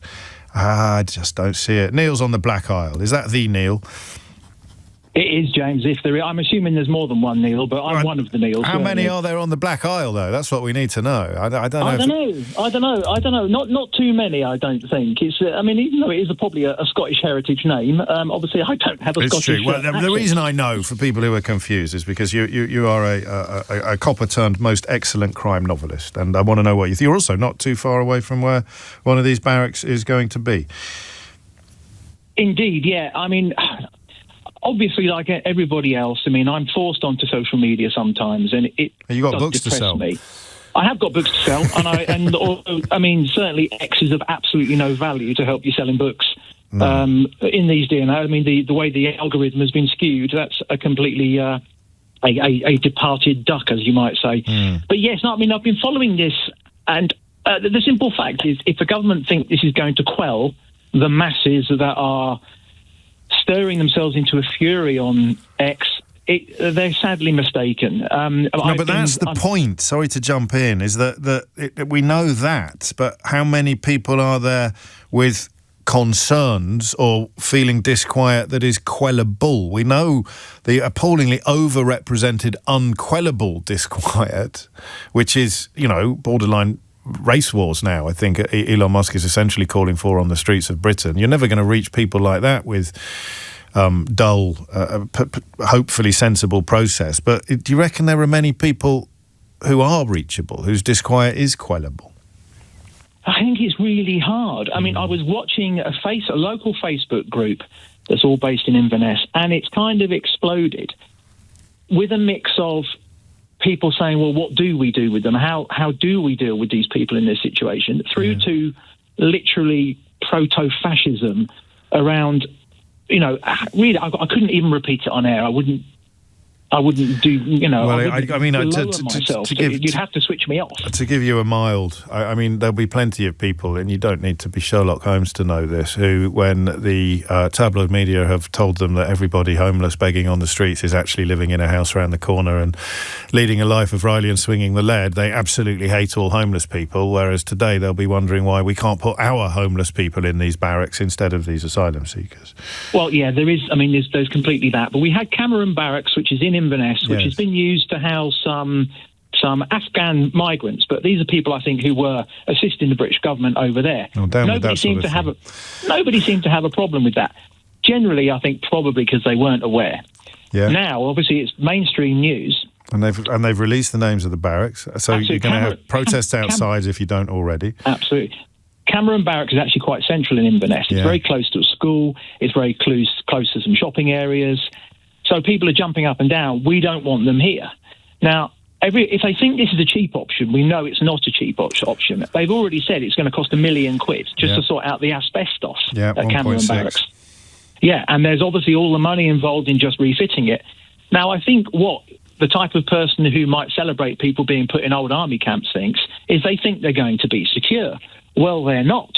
These are places with just like low fences. You can't keep people in. These are not. They're not supposed camps. To be incarcerated. They're not supposed. But that's what people think. Confined to barracks as a figure of speech. So that adds to public disquiet. The only thing I've got, Neil, is this game I played with John in Octorada about what you see when I say hotel. And I don't know. I don't even know whether the Imperial Hotel in Exmouth is still there. But we didn't stay in hotels when I was a kid. It was a good. Yeah, we stayed at, when I was very, very tiny, but I'm too young to remember, we stayed at a hotel in Morecambe, where Mum recalls that my nappy somehow managed to block the drains. But the best holiday we had, once they started paying school fees, was in a caravan in Brittany, except for one summer, and I can't remember what happened, but we went to stay at the Imperial Hotel in Exmouth, and I thought I'd died and gone to heaven. It was the most magnificent, luxurious place I'd ever visited in my life. You say hotel, I see that, even though it's a 42-year-old memory. And that is the disquiet. It's the people who think they're living really nice lives, perhaps even nicer than their own lives, who are now going to hear barracks instead of hotel. That's the only disquiet I can imagine being quelled. And it won't work. It won't work because the people are not happy. They won't be happy. They just want them nowhere near them. And it's a difficult problem for the government. I actually sympathise with the government on this one because they cannot solve the problem in Sudan, the problem in Eritrea, the problems in Syria, the problems in Afghanistan, which is what is the driver for people coming. Well, not just to this country. We're one of the smaller uptakers of asylum seekers. Something else that they seem to have waved the white flag on when it comes to fighting feelings with facts. This is a policy designed to address feelings that are built on non-facts. And if it lasts until the end of it won't last anyway. It won't last at all. They're already talking about protest in Inverness, about blockading. Nothing is going to work. Nothing they do will work. You have them in a city, that won't work. They won't like that. Put them out where traditionally your old army bases and RAF bases are, they won't like that because these are close to other smaller communities. What do we then do? How are these, you can't lock people in. People seem to think these are going to be secure barracks. They won't be, If they think this is going to quell the masses, they're wrong. I know. Well, I'm going to keep worrying at the question of where the masses end and the reachable people or the quellable disquiet begins, because I have to, and also because I find it really interesting. I think it's a really good question. When's the next book out? Well, the next one's out in paperback next month. Is that The Devil You Know? No, When Shadows Fall, which is one all based in the Scottish Highlands. And then I've got another one coming out in March next year. Oh, look at that. Amazing. There's a work ethic for you. Neil, stay safe, mate. It is 11:42. You're listening to James O'Brien on LBC. This is it, isn't it? We're trying to quell people who are deliberately, performatively and quite violently unquellable. And here's little old James on the radio wondering about how many nice people there are who have genuine concerns built upon things that aren't true about repurposed hotels in their community, whose concerns will be assuaged by the relocation of the people in the repurposed hotels to army barracks. Jay says it's just about perception, isn't it? Migrants stored at army barracks, I assume, has a locked-up feeling to the average Joe versus a hotel. A point that Neil touched upon. It looks to me like they're still trying to avoid the opprobrium of the right-wing media instead of standing up for what is right. I think that's moved on to a whole new level, with the owner of Twitter essentially calling for racist violence on our streets. There is another category, says Angie. People being housed in not hotels need to be protected from the yobs who are protesting. They won't like the barracks either, but hopefully it won't be for as long as under previous governments. Bruce, it's not about the accommodation, it's about hatred of all asylum seekers. Wherever you put them won't make any difference. The hotels are just far too toxic now. This is about as close to optimism as we get with Ronan. As horrible as this may be, it seems like the only next logical step the government can take, at least to stop the leader of the frog people making political capital out of all this misery. Of course it's not going to work, writes Tom. The government is crossing the threshold of basing all policy on the public's feelings, when they should be dealing solely in facts. I voted Labour, but I'm sick of the lack of spine. And there's a lot more where that came from. Sarah is in Halstead. Sarah, what would you like to say? It fits in with an awful lot that people have already said, actually. Okay. I think the thing that the government really needs to do is completely change the discussion. At the moment, it's still bowing down to reforms agenda and not actually pushing the actual reality of the situation. The fact is, as you have said, that the hotels are not hotels. They're repurposed. Really hostels. Yes. And they're dumps. I am part of a group who teaches English to asylum seekers in Wethersfield barracks, ex-barracks. And before the base opened, there was a huge amount of hostility to it opening and being full of asylum seekers. Right. And it was pushed largely by the far right, who kept on telling people that you'd have a load of young men who would be fighting age, Sarah. Fighting age. Don't forget. Sexually rampaging. Yes. And then they find 1 out of 1,000 who may fit that category, and it's proof that the other 999 are guilty as well. Yeah. Wonder why we don't do that with Reform MPs. You find one Reform MP who's been locked up for battering a British woman. Why don't we tar them all with the same brush? Why don't we claim that they're all somehow just massive assaults on women waiting to happen? A bit weird that, but anyway, on we go. And in fact, in the Epping demonstrations, quite a few really bad sexual offenders were noticed in the crowd outside. Campaigning against the hotel. 40% of the men arrested had come to the authorities' attention previously regarding allegations of domestic abuse. You're absolutely right, but who cares about that stuff when there's a race war to foment? What do you learn by doing the teaching of the English at the barracks about these people? The majority of these people. The majority that we see are nice men who have been in very difficult situations. Most are coming from Sudan at the moment, which we know is now becoming more obvious that it's a massive war going on there and a huge amount of famine as well, and terrible attacks and violence on people.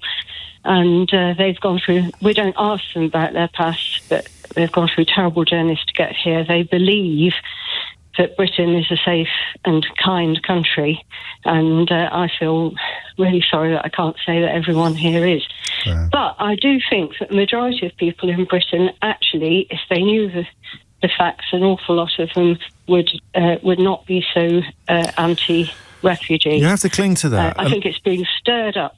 Well, we know that, and I just don't know that the people that we're both thinking about and putting a lot of faith in are actually going to be reached by a relocation from repurposed hotels into barracks. No, they're not. No. The only way to get over this, in some ways, is actually to meet refugees and asylum seekers. You know, there's a group in Manchester who've started putting out their own version. They've started pushing back a Greater Manchester Asylum Hotels group, our response to the protests outside hotels. Here's one. We understand that people have concerns about the cost of asylum hotels to taxpayers. We live on £9.95 per week. Yeah. That's plus food, but £9.95 a week, and a very unappetizing diet on that as well. And although the barracks outside Wethersfield is not quite as bad as it was when it first opened, it isn't run well. It makes a huge amount of money for Clear Springs, who've been really given great contracts. Yep. They don't put the money back into the people living there. There's almost nothing to do there. Nowadays there is some sport, which is great, because the vast majority of people there are absolutely football mad. It's a Daily Mail front page waiting to happen. They play football? And they live mainly in 5 people to a room. So it makes sleeping extremely difficult. So we have about 50 or 60 people come to our classes. They're all very, very keen, active learners. They're fantastic what they'll...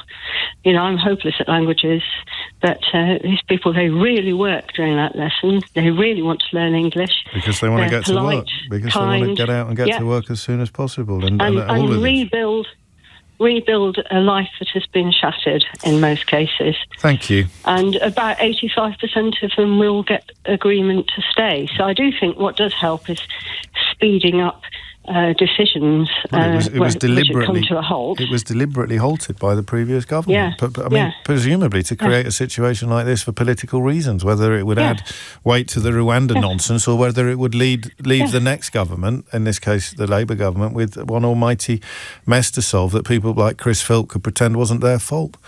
Yeah, absolutely. Thank you. I would say the main reason I go and do this teaching is because it's immensely enjoyable and very nice to meet people who are so nice and so keen to learn. So I'm not doing something good. I'm doing something which is just... You're also doing something good, but I appreciate you don't want to be the one to say that. So I will. This is a really interesting thing. Zoe Gardner has brought it to the world's attention on social media earlier in the week. I'm afraid I missed it, but asylum seekers housed in hotels in Manchester reaching out in their own words to address the concerns of the local community. I've just shared it on Blue Sky.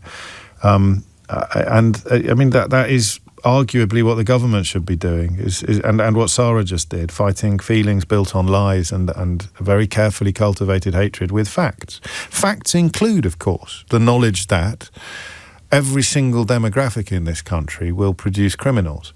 Whether you want to look at star signs, whether you want to look at social class, whether you want to look at immigration status, whether you want to look at country of birth, whether you want to look at, think of something else that is variable and different. There will be wrong-uns in every single one of those categories. And for a long time, it looked as if radio presenters were horribly, disproportionately overrepresented in the annals of paedophiles. And nobody claimed that all radio presenters should be punished or burnt in their beds because it turned out that one of them was a paedophile or one of them was a criminal. If you're going to do this, you need to own your racism. You need to say, oh, no, I don't do it for any other category. I certainly wouldn't suggest that because one man elected to Parliament as an MP for Reform had been locked up, apparently with Nigel Farage's full knowledge. He ran as an MP despite having been locked up for beating up a former girlfriend, a British woman, if that matters to you. Who on earth would claim that means they're all dodgy?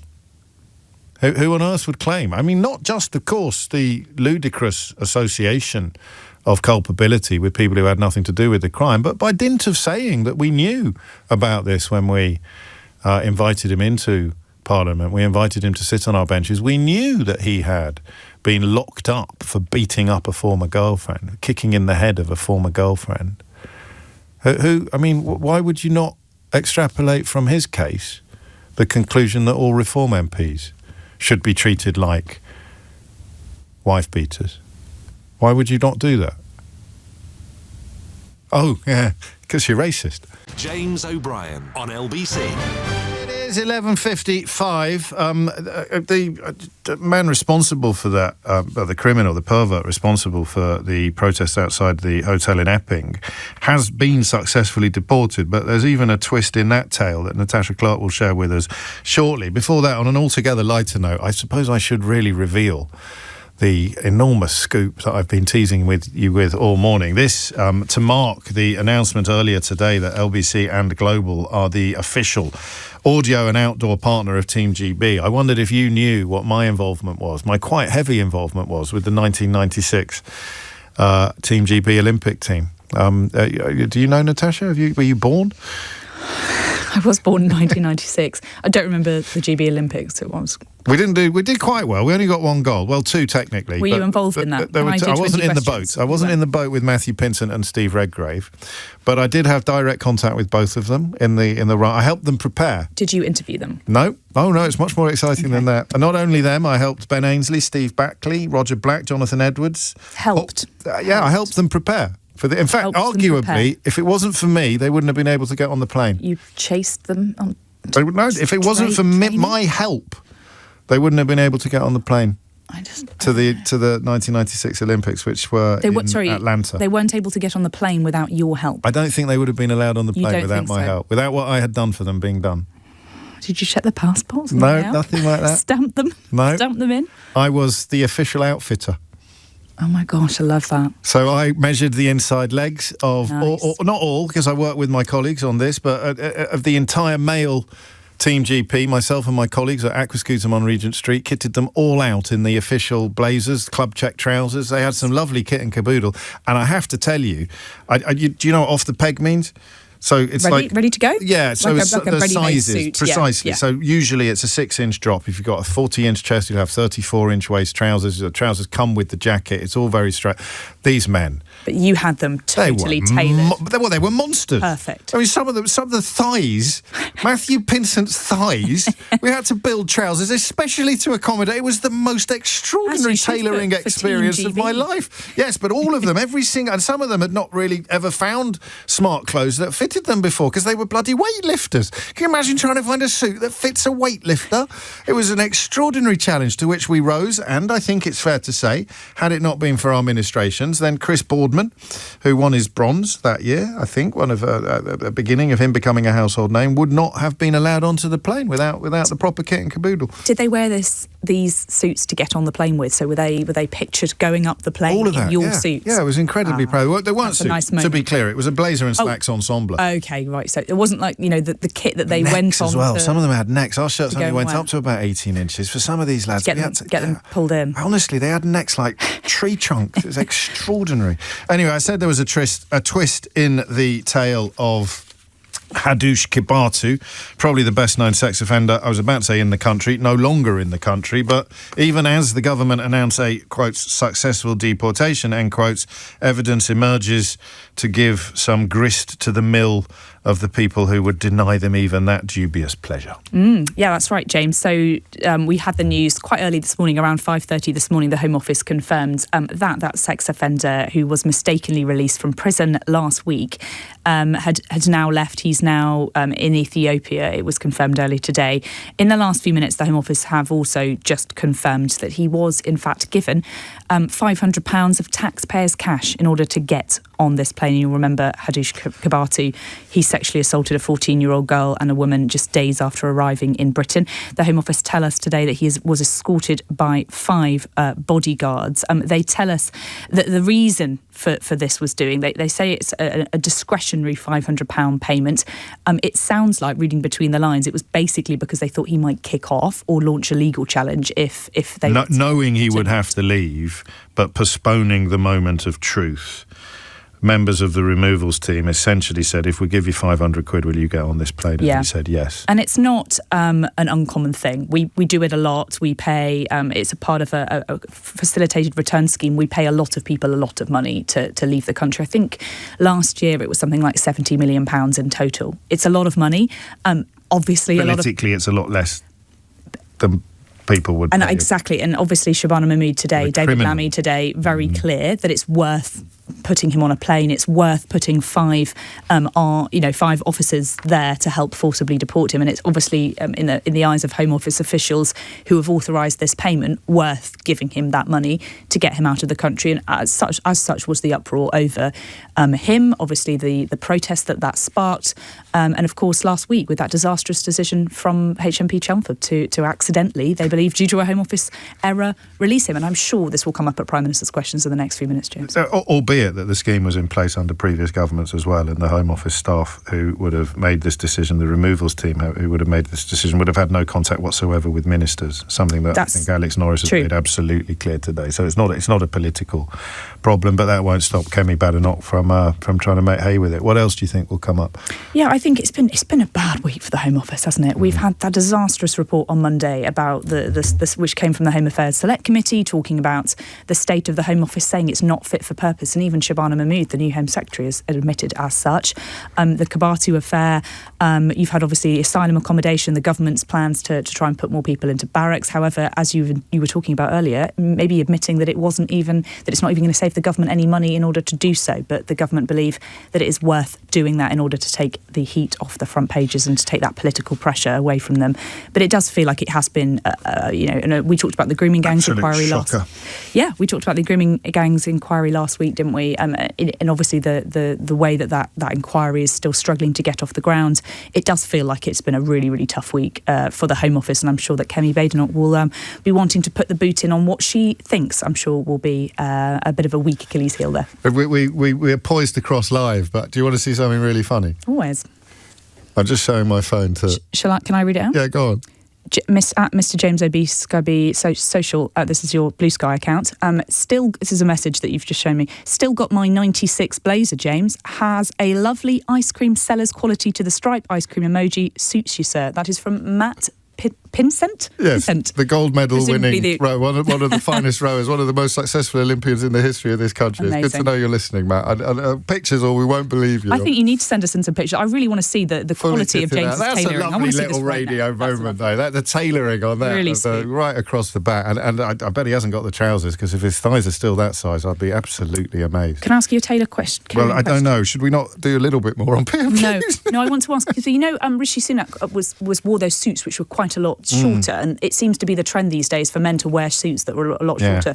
Back in the day that you created these, was that not the case at all, I imagine? You have a half an inch between the welt on the shoe, which is where the sole joins the upper. You have a half inch between that and the bottom of the trouser. So these were properly long, normal trousers? Absolutely normal. I don't understand the short... I don't know why he does that. It doesn't make him look taller. It makes him look a bit silly. But anyway, on we go.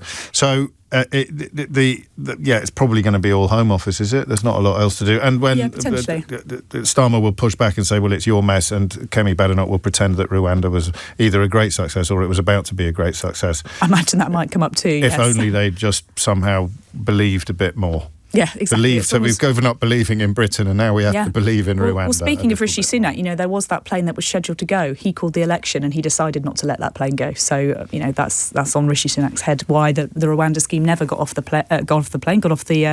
tarmac was all due to him. He decided not to take that decision. So we'll never know whether it have worked, will we? No, we'll never know. But we won't stop hearing about how brilliant it would have been if only we had just believed a little bit more. And how many people actually went against their will to Rwanda after hundreds of millions of pounds had been spent? Didn't we have 2 back from there? I think it was a net loss. It was a -2. I think we had a few back from Rwanda, but I'm not sure we ever sent a single person there, apart from one or two people that wanted to go. Voluntarily, yes. Voluntary removals, of course. We will cross to the House of Commons as soon as the leader of the opposition, Kemi Badenoch, gets to her feet. I saw her this week, not in the flesh, looking happier than I have ever seen her look. On the telly? No. On a news article? On a steam train. On the steam train. Did you see that? that? No. She visited, I don't know, I hope it was the Severn Valley, actually, because they need all the promotion that they can get. A wonderful, wonderful tourist attraction in the West Midlands. I would recommend the Kidderminster to Bridgnorth trip, personally. But she was in the cabin of a steam train, and she looked genuinely childlike in her glee. It was quite touching, because she must be, I don't like her politics, but she must be under a hell of a lot of stress at the moment. Let's find out what she's got to say for herself today. Thank you, Mr. Speaker. Last year, in its manifesto, Labour promised not to increase income tax, not to increase national insurance, and not to increase VAT. Does the Prime Minister still stand by his promises? Well, Mr. Speaker, I'm glad that the Leader of the Opposition is now finally talking about the economy. I can update the House, Mr. Speaker. Retail sales are higher than expected. Inflation is lower than expected. Growth has been upgraded this year. And, Mr. Speaker, the UK stock market is at an all-time high. The budget is on the 26th of November, and we will lay out our plans. But I can tell the House now that we will build a stronger economy, we will cut NHS waiting lists and deliver a better future for our country. Well, Mr. Speaker, yes. What a fascinating answer. It is not the same answer that I received when I asked exactly the same question, word for word, on the 9th of July. Then the Prime Minister replied with just one word, yes, and then he sat down with a smug grin on his face. What's changed in the past 4 months? Mr. Speaker, as she well knows, no Prime Minister or Chancellor will ever set out their plans in advance. But, Mr. Speaker, I can say this, Mr. Speaker, because the figures on the productivity review that's being undertaken, this is a judgment on their record in office. Those figures are now coming through, and they confirm that the Tories did even more damage to the economy than we previously thought. Now, we will turn that around. We've already delivered the fastest growth in the G7 in the first half of this year. 5 interest rate cuts in a row. Trade deals with the US, EU and India. They broke the economy. We're fixing it. Mr. Speaker, he says no Prime Minister or Chancellor will say these things before the budget. Has he told his Chancellor? Because she's been out there flying kites, causing constant speculation around the budget that is damaging the economy. All week, they've been briefing about tax rises. What we've heard is that he does not have a plan. So we have some ideas for him. Yes. Yesterday, they can... Yes. Mr. Speaker, it's quite clear that they need some ideas. Yes. On this side of the House, we believe in scrapping taxes on family homes. Yesterday, we voted to abolish stamp duty. They voted against it. Even the Deputy Prime Minister, or the former Deputy Prime Minister, who resigned in disgrace for not paying stamp duty, voted to keep it. So, Mr. Speaker, I will remind them, on this side of the House, we know that abolishing stamp duty is how we get young people on the housing ladder and get the economy growing. So why won't he scrap this terrible tax? Why didn't they do it then in 14 years in office? Mr. Speaker, as I said, the productivity review figures are now coming in, and they show the true extent of the damage that they did. And she asked us to take advice from them. We all know these figures are coming out. We all know that austerity damaged the economy on their watch. The botched Brexit deal damaged the economy on their watch. Liz Truss's mini-budget damaged the economy on their watch. So we'll take no lectures or advice from them on the economy. They won't be trusted on the economy for generations to come. And Mr. Speaker, that's why at our budget, I can be clear, there will be no return to austerity. That's what broke the country. No return to the instability of their mad borrowing spree. And we'll end the unfairness and low growth that squeeze living standards for working people. That's the path to national renewal. Mr. Speaker, Conservatives reduced the deficit every year until the pandemic. We more than doubled the personal allowance. We left 4 million more jobs than we found from Labour. We brought inflation down to 2%. It's nearly double. Mr. Tufnell, you're in my sights. The pantomime season has arrived. So don't start it too early. Mr. Speaker, on our record, we brought inflation down to 2%. It has doubled under him. We left him the fastest growing economy in the G7. It is no longer. The truth is, they have no ideas. We're giving them some. There is another way to get growth. It's cutting welfare spending and getting people into work. Last month, I offered to work cross-party with him to bring down welfare spending because he knows, and we know, that he'd rather dip into people's pockets than upset those people behind him. Instead of tax rises, will he work with us to find a way to cut welfare spending and get Britain working again? Mr. Speaker, she talks about their record. Let's go through it. They crashed the economy. Inflation went up to 11%. Mortgages went through the roof. Welfare spending went up £33 billion on them, and they want to give us advice. And they reduced the UK to a laughing stock. Because of our budget, Mr. Speaker, waiting lists have come down, wages are up, mortgage rates are down, and other countries want to do deals with us. Just on Monday of this week, the Turkish government signed an £8 billion deal for typhoons. Earlier this year, the Norway government a £10 billion for frigates. That is because of the budget that we passed, fixing the mess that they left. Mr. Speaker, it's not because of the budget that he passed. I started that deal back in January 2024. But I welcome it. There are some things, Mr. Speaker, it's got nothing to do with their budget. We're lucky it's still happening. So I welcome the £8 billion deal that he's done with Turkey, but I will remind him that just last month, his Chancellor borrowed £20 billion. He'll have to sell a hell of a lot more jets to make up for that. And he won't rule out any tax rises. He can't cut spending. He is increasing unemployment. This man knows nothing about economic growth except how to destroy it. In his weakness, Mr. Speaker, he has caved into the unions with their regulations that will cripple businesses, costing them £5 billion every year. Yes, please do speak up, because I want every single business out there to hear Labour MPs heckling when we talk about the damage that they are doing. So I ask the Prime Minister, how on earth can he consider adding more burdens for these firms to deal with? Mr. Speaker, she's overlooked the fact that we had the highest growth in the G7 the first 6 months of this year, and that growth's just been upgraded. 3 interest rate cuts. Mr. Speaker, we're not going to take lessons from them. She's now introduced what I understand to be, I think she calls it a golden economic rule, this golden rule that she's now putting forward, very golden. £47 billion, Mr. Speaker, of unspecified spending cuts with no detail whatsoever. Mr. Speaker, let me put that in context. That would be 85,000 fewer nurses, 234,000 fewer teachers, or cutting every police officer in the country twice over. No wonder the Institute for Government said she's on shaky foundations. That's exactly what caused the problem in the first place. Mr. Speaker, the fact that he has to stand there and make stuff up just shows what kind of Prime Minister he is. We had an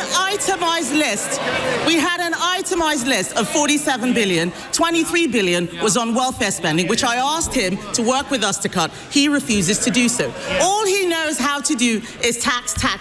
If you work, they tax you more. If you save, they tax you more. If you buy a home, they tax you more. None of these taxes were in the manifesto, which he had 4 years to prepare. Mr. Speaker, he is raising taxes because he is too weak to control spending. He's blaming us, he's blaming the OBR. Last week they were blaming Brexit. Isn't the truth that with this Prime Minister, it's always someone else's fault? They were kicked out of office because they broke the economy. They won't be trusted for years to come. She can't tell us what her position is on the last budget, and she's got a phantom £47 billion with no foundation as we go forward. That's exactly the mess that they caused. They've not changed one bit. Meanwhile, we're fixing their mess. 5 million extra NHS appointments, 5 interest rate cuts, growth and wages up. That's a change the Labour government makes. Thank you, Mr. Speaker. As Palestinians try and rebuild their lives amid the rubble of Gaza, last night, once again, dozens of innocent people were killed by Israeli airstrikes. What will the UK do, along with our international partners, to hold the Netanyahu government to account for its actions? And what more can we do to ensure that aid gets in, as the IDF blocks aid in breach of both the peace agreement and international law? Well, I thank him for raising this, and I'm deeply concerned, Mr. Speaker, by the strikes, and that underlines the fragility of the ceasefire deal. All sides need to uphold President Trump's peace plan. It is the only route to long-term peace for Israelis and Palestinians. We are, of course, in close touch with the US and regional allies, pushing for de-escalation. Mr. Speaker, the scale of destruction in Gaza is unimaginable. The immediate priority remains getting aid in at the speed and the volume needed. Thank you. We come to the Leader of the Liberal Democrats, Sir Ed Davey. Thank you, Mr. Speaker. And can I associate myself with what the Prime Minister said about Jamaica and indeed all those islands and countries affected by Hurricane Melissa? Our thoughts and prayers are with all those affected. And I'm sure the whole House will want to join me in paying tribute to Prunella Scales, Mr. Speaker. I suspect I'm not the only member of the House with a Fawlty Towers DVD box set. She will be greatly missed. Mr. Speaker, across Europe, in countries like Poland, Germany and France, we've seen evidence of dangerous Russian interference in their politics. Last month, the former leader of a major party in Wales pleaded guilty to taking bribes to make pro-Russian statements. The evidence shows Nathan Gill was a close confidant of the current Reform Party leader for years. So does the Prime Minister agree with me that it's time we had an in-depth investigation into Russian meddling and money in British politics? Joining his comments on Prunella Scales, and on this question of Russian interference, it is a serious problem in countries across Europe, including in our country, where it's a constant threat. And Mr. Speaker, for NATO allies, the conflict in Ukraine and dealing with Russian aggression is the number one issue. And that is why I have to say the Reform Party would be an absolute disaster for our defence. We are a trusted member of NATO. We wouldn't be a trusted member if we were Putin friendly. We are leading the coalition of the willing, giving security and comfort to 30 other countries that will collapse under reform because they're Putin friendly, and it'd be a real threat to our defence and our security. Sir Ed Davey. Mr. Speaker, I'm grateful for the Prime Minister's reply, and I agree with him on Ukraine, but I do hope he will look at an investigation into this Russian interference in our politics. Mr. Speaker, last week I questioned how he can accept the damage of Brexit while refusing to do anything meaningful about it. The damage is clear, with the Financial Times reporting that lower productivity growth alone has blown a £20 billion black hole in the public finances, just part of the Brexit black hole that Conservatives and Reform will not apologise for. Last week, he rejected my plan for a new customs union. So can I ask him what action he will take to change the Brexit deal, or is he just planning to complain about it? Well, he must have overlooked the fact that there was a UK-EU summit earlier this year in which there were 10 strands to the change that we've already agreed in relation to relationship with the EU, including closer trading relationships, including closer work on defence and security, and that is an iterative process that we will continue into next year. But he's absolutely right about the botched deal of the last government, the damage that's done to our economy, and we're just seeing some of the figures coming through in relation to that. That's one of the reasons, or one of the factors behind the way they crashed the economy. Jonathan Brash. Thank you, Mr. Speaker. 18 minutes after 12, and you are listening to James O'Brien on LBC. This is where we traditionally withdraw from PMQs, pause for a second, and then resume hostilities, or at least we start, Natasha and I start tracking the hostilities that we have just witnessed. I probably need to pay a little bit more attention to Ed Davey this week than we usually do, but you can stay tuned to find out. James O'Brien on LBC. 21 minutes after 12 is the time. Let me rattle through a few texts. Actually, no, I'll begin by saying I thought that was pretty much honours even. I thought she started off ahead actually. Keir Starmer kind of caught her up, and thanks to Ed Davies' intervention, it ended up being a score draw. Matt disagrees. He says Badenoch is having a nightmare here. Bruce writes, I don't know why I put myself through this. I thought she was supposed to get better every week. She's still not landing any blows, but her fighting style, says James, is becoming a lot more fun. Keir and Kemi are a proper odd couple. God, I'm tired of these answers, writes Ben, with no detail from Starmer. And John asks, did my ears deceive me, or did I hear someone on the benches shouting move on as Ed Davey questioned the impact of Brexit? I didn't pick it up myself, John, but almost certainly everybody who encouraged the country to vote for Brexit is now absolutely adamant that we should never talk about it anymore. Indeed, as with Trump derangement syndrome, which is a phrase used to describe people who don't like self-confessed sex offenders, felons, criminals and inciters of attacks upon democracy itself, Brexit derangement syndrome is a phrase deployed by people who told you to vote for something that has made you poorer, has made your country less powerful, has diminished your nation in every imaginable way, but they don't really want to talk about that anymore. Just in case there are any doubt at all about where those phrases come from. I said score draw, Natasha. What do you say? Yeah, I agree with you there, James. She did start off quite strong, but it just felt like a little bit of a sort of rinse and repeat of greatest hits. You know, maybe she's been listening closely to our commentary where we say that usually she's strong when she's talking about the economy. And to be fair, there could have been a big moment that we might have just witnessed at Prime Minister's questions there. He did not commit to keeping his manifesto promise not to raise VAT, income tax or national insurance. And as we know, and as Kemi Badenoch pointed out, he did do that to her at previous Prime Minister's questions. So is this a big hint that we are about to see a huge it is. rise? Stop trying to dress it up. Of course, no, you're going to put income tax up. I bet you 50p. Maybe. I bet you 50p. Well, okay. Yeah, I'll take Are we allowed that. to do bets on there? I'm not sure. Is that against the law? I don't know. Take it back. Yeah. But if I bet you a lettuce. If I were the government, look, they're 4 weeks out from the budget. They've not nailed down anything yet. And I think that if you are a politically savvy government, you might want to at least threaten a rise in income tax before actually at the budget being able to say, oh no, I managed to find the money elsewhere. Yeah, true. Lots of governments lead us up the garden path only to say, oh no, actually we decided not to do that. We decided to save you all from the horror of an income tax rise. But it is interesting that from Keir Starmer that he could not commit to that when pointedly he is previously committed to it.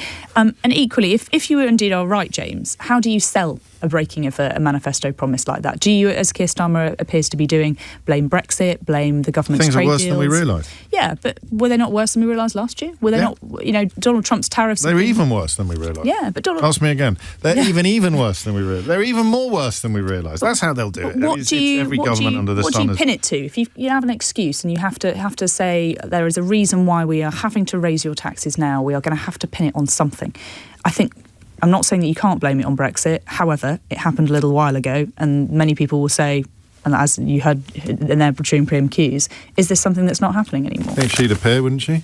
Yeah, you heard from Keir Starmer then. Front page of the Daily Star. Blame Liz Lettuce, Truss. what lettuce? They've been listening to Liz Truss so that you don't have to. Apparently she doesn't read papers. And she was too good as Prime Minister. That's why they got rid of her, and we invented America. Right. Yeah, that sounds about right. Yeah. This is wonderful stuff. So, I mean, I know it's a rhetorical question, but the fiscal black hole, I think putting it in the manifesto was utterly unnecessary and a really stupid political move by Labour. They didn't need to do that. There was absolutely no reason for it. I've changed my mind on that one. I think at the time I thought, great, this is a really good thing to show that Labour are really strong on the economy and they're not going to... Yeah, and I think it was Ming Vase. Yeah, actually, but actually, it turns out that they sustained a small fracture in the Ming Vase when they did that, because I'm 99.9% certain they will have to abandon it. And it's really hard to maintain a promise that big, which takes up so much of the tax take. Something like, 75 to 80% of the tax take is on those three main taxes for 5 years, when you don't know what's going to happen. And, it's fair to say that the Labour government didn't expect Donald Trump to be re-elected today. And obviously that he's come in, caused a huge tariff war, completely unsettled the global economy. But equally, it's been 6 months since then, and this government have not wanted to blame Donald Trump for the reason why there is a huge hole in the public finances, even partly. So I think they're going to find it really hard to sell the fact they're breaking this manifesto promise, and I don't know how many people are going to accept the idea that it's Liz Truss, Brexit, Donald Trump are to blame. Fiscal black hole. And of course, if they say unforeseen circumstances, then they also look stupid, because they would be, you were coming into government and you didn't realise there'd be unforeseen circumstances. Exactly.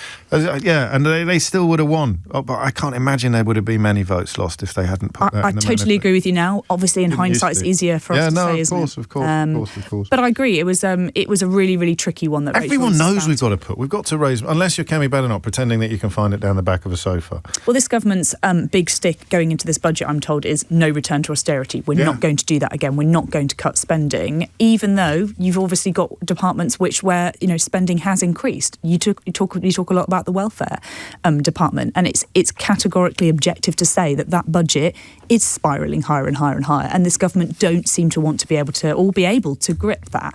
And is that something that this government wants to do? Absolutely not. They talk a lot about how they want to save and cut down the flab, but actually they don't want to return to austerity. They say that is a politically unpalatable argument for them to make. And Matt has answered your question, although there's a difference between what is observable, statistics, and, of course, political movements and feelings. Figures have emerged that show just how much more disastrous than originally thought both Brexit and the Tories were for our economy. That is what they will argue, but it won't necessarily butter some of the parsnips that they're keen to see buttered. And enter Ed Davey. Yeah, he was... I can see the love hearts that you've written around Ed Davies' name on your those are two of my favourite subjects, obviously. Telling the truth about Brexit and finding out just how much Russian influence there has been in the...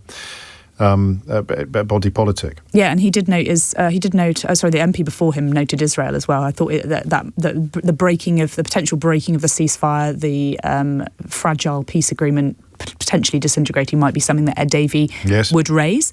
We saw that from a Labour MP instead. And you saw Ed Davey again talking about the case of Nathan Gill, obviously a close ally of Nigel Farage. He would like to disassociate himself from him now, but it's fair to say they were very, very, very close. They were bezies. And I said this to you previously. I think that the argument that reform would be a disaster for defence, as Keir Starmer made, was a very strong one there, and I think that does work. A lot of people, I think, will be unwilling to trust Nigel Farage, given his links, and given his links to people like Nathan Gill. And his well-documented admiration and hero worship of Vladimir Putin. Exactly, and he really changed. I don't know if you saw that Bloomberg interview that he did last week or the year before, where he was talking about defence, talking about Russia. Really seemed to me to be a big shift in his policy. Surely not. I know. The father of integrity, consistency and truth, completely backtracking and reverse ferreting on something he insisted was true just 2 minutes ago. Yeah, but whatever next. It felt a really big shift, and he said, if I were Prime Minister, I would let people shoot down Russian drones or planes or whatever it might be. It felt to me like a bit of a step change from him, and like you say, he has been shaky on the issue of Russian defence. He will blow in whatever direction he thinks the tastiest morsels lie. Always has done, always will do, and for a long time they appeared to lie in the Kremlin, or at least that's what he dedicated an awful lot of political energy to defending and supporting. Of course, in his defence, some people don't need to be bribed to talk up Kremlin talking points in the European Parliament. It's true. Some people will do it for free. Some people. Well, I can't comment on who that might be. No, going through court cases at this time, but we can only speculate. Yes, indeedy. I've got a little bit more on that, actually. We've done a little bit of work on the Nathan Gill story, and indeed Nigel Farage's interventions in public discourse from similar perspectives, which you can listen to from 12:45. Simon Marks will be with us after the very latest news headlines. But in conclusion, oddly enough, Ed Davey probably won that one. I think he did. Score draw between Kemi Badenoch and Keir Starmer. All in all, a bit of a boring rinse and repeat, unless that manifesto promise is indeed broken in the budget, and that will be the moment where it is broken. Natasha. Okay, well, it's going to be broken. I won't bet you 50p. Can you think of a sport? Well, I suppose rowing in a way, where there are three teams. You're going to row back? No, I'm just trying. Of course, there's lots of things where there's three teams. I just meant use teams, so you don't have the third option winning very often, as it were. But Ed Davey probably made the most substantive contribution to PMQs this week. Kemi Badenoch was better than last week, but not as good as...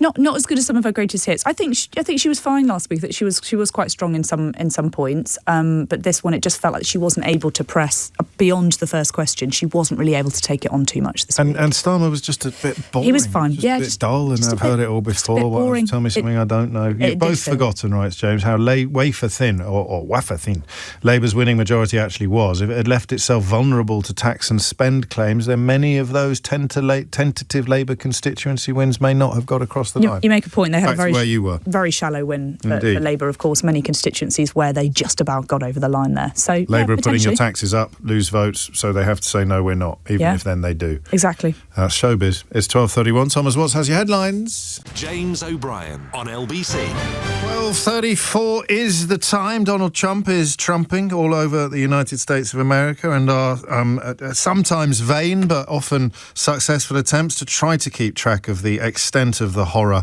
and the madness continue imminently with Simon Marks. Remember that if you are troubled by any of the appalling abuses currently being visited upon the United States of America and, of course, the wider world, then you are not somebody concerned about decency, democracy, and the welfare of fellow human beings. You are suffering from something called Trump derangement syndrome. There was something similar, I think, in the 1930s. Another political figure, and if you had a problem with what he was up to long before he committed his worst excesses, then you were suffering from his derangement syndrome. No one ever suffers from Simon Marks' derangement syndrome. We can't get enough of him. Shall we start in New York? I think that's a good idea, James, because certainly there are many people in the United States that have Zoran Mamdani derangement syndrome. Zoran Mamdani is going to become the next mayor of New York City next week. November the 4th is election day, and there's no question about the outcome of this race. He is the Democratic Party's candidate. He will cruise to victory. He will very easily dispose of his opponents, the Republican candidate, Curtis Sleewer. You may remember he of the Guardian Angels, the vigilantes that took to the New York subway system, if you're old enough to remember, back in the 1980s to try and clean it up. And he's also going to vanquish the former mayor, the former governor of New York, Andrew Cuomo, who is running to be the mayor of New York City in a completely failed bid to try and revive his own political fortune. So Zoran Mamdani, a democratic socialist, as he describes himself, is going to become not only the first Muslim mayor of New York City, but also the first Indian American mayor of New York City. But it's the democratic socialist bit that has got his critics absolutely engaged in paroxysms of fear about the kind of government that he plans to oversee once he takes the reins of power in the Gracie Mansion in New York. To the point where the Rupert Murdoch media in this country has ended up rather embarrassed because of their desperation, apparently, to undertake a hit job upon the future mayor of New York. Have you seen this story about the Bill de Blasio? Yes. I know you have. It's theatre, Simon. I'm just building up a little bit of tension. This is actually breathtaking. I can't remember seeing anything like this before in my life.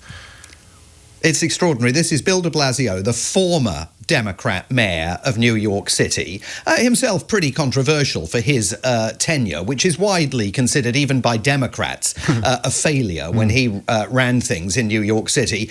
But earlier today, the Times, our Times, the Times of London, yes, as they always refer to it in the United States, published an interview with Bill de Blasio criticising Zoran Mamdani, which came as a bit of a surprise, given that Bill de Blasio has been a steadfast supporter of the aforementioned democratic socialist who's about to become the next mayor of the city.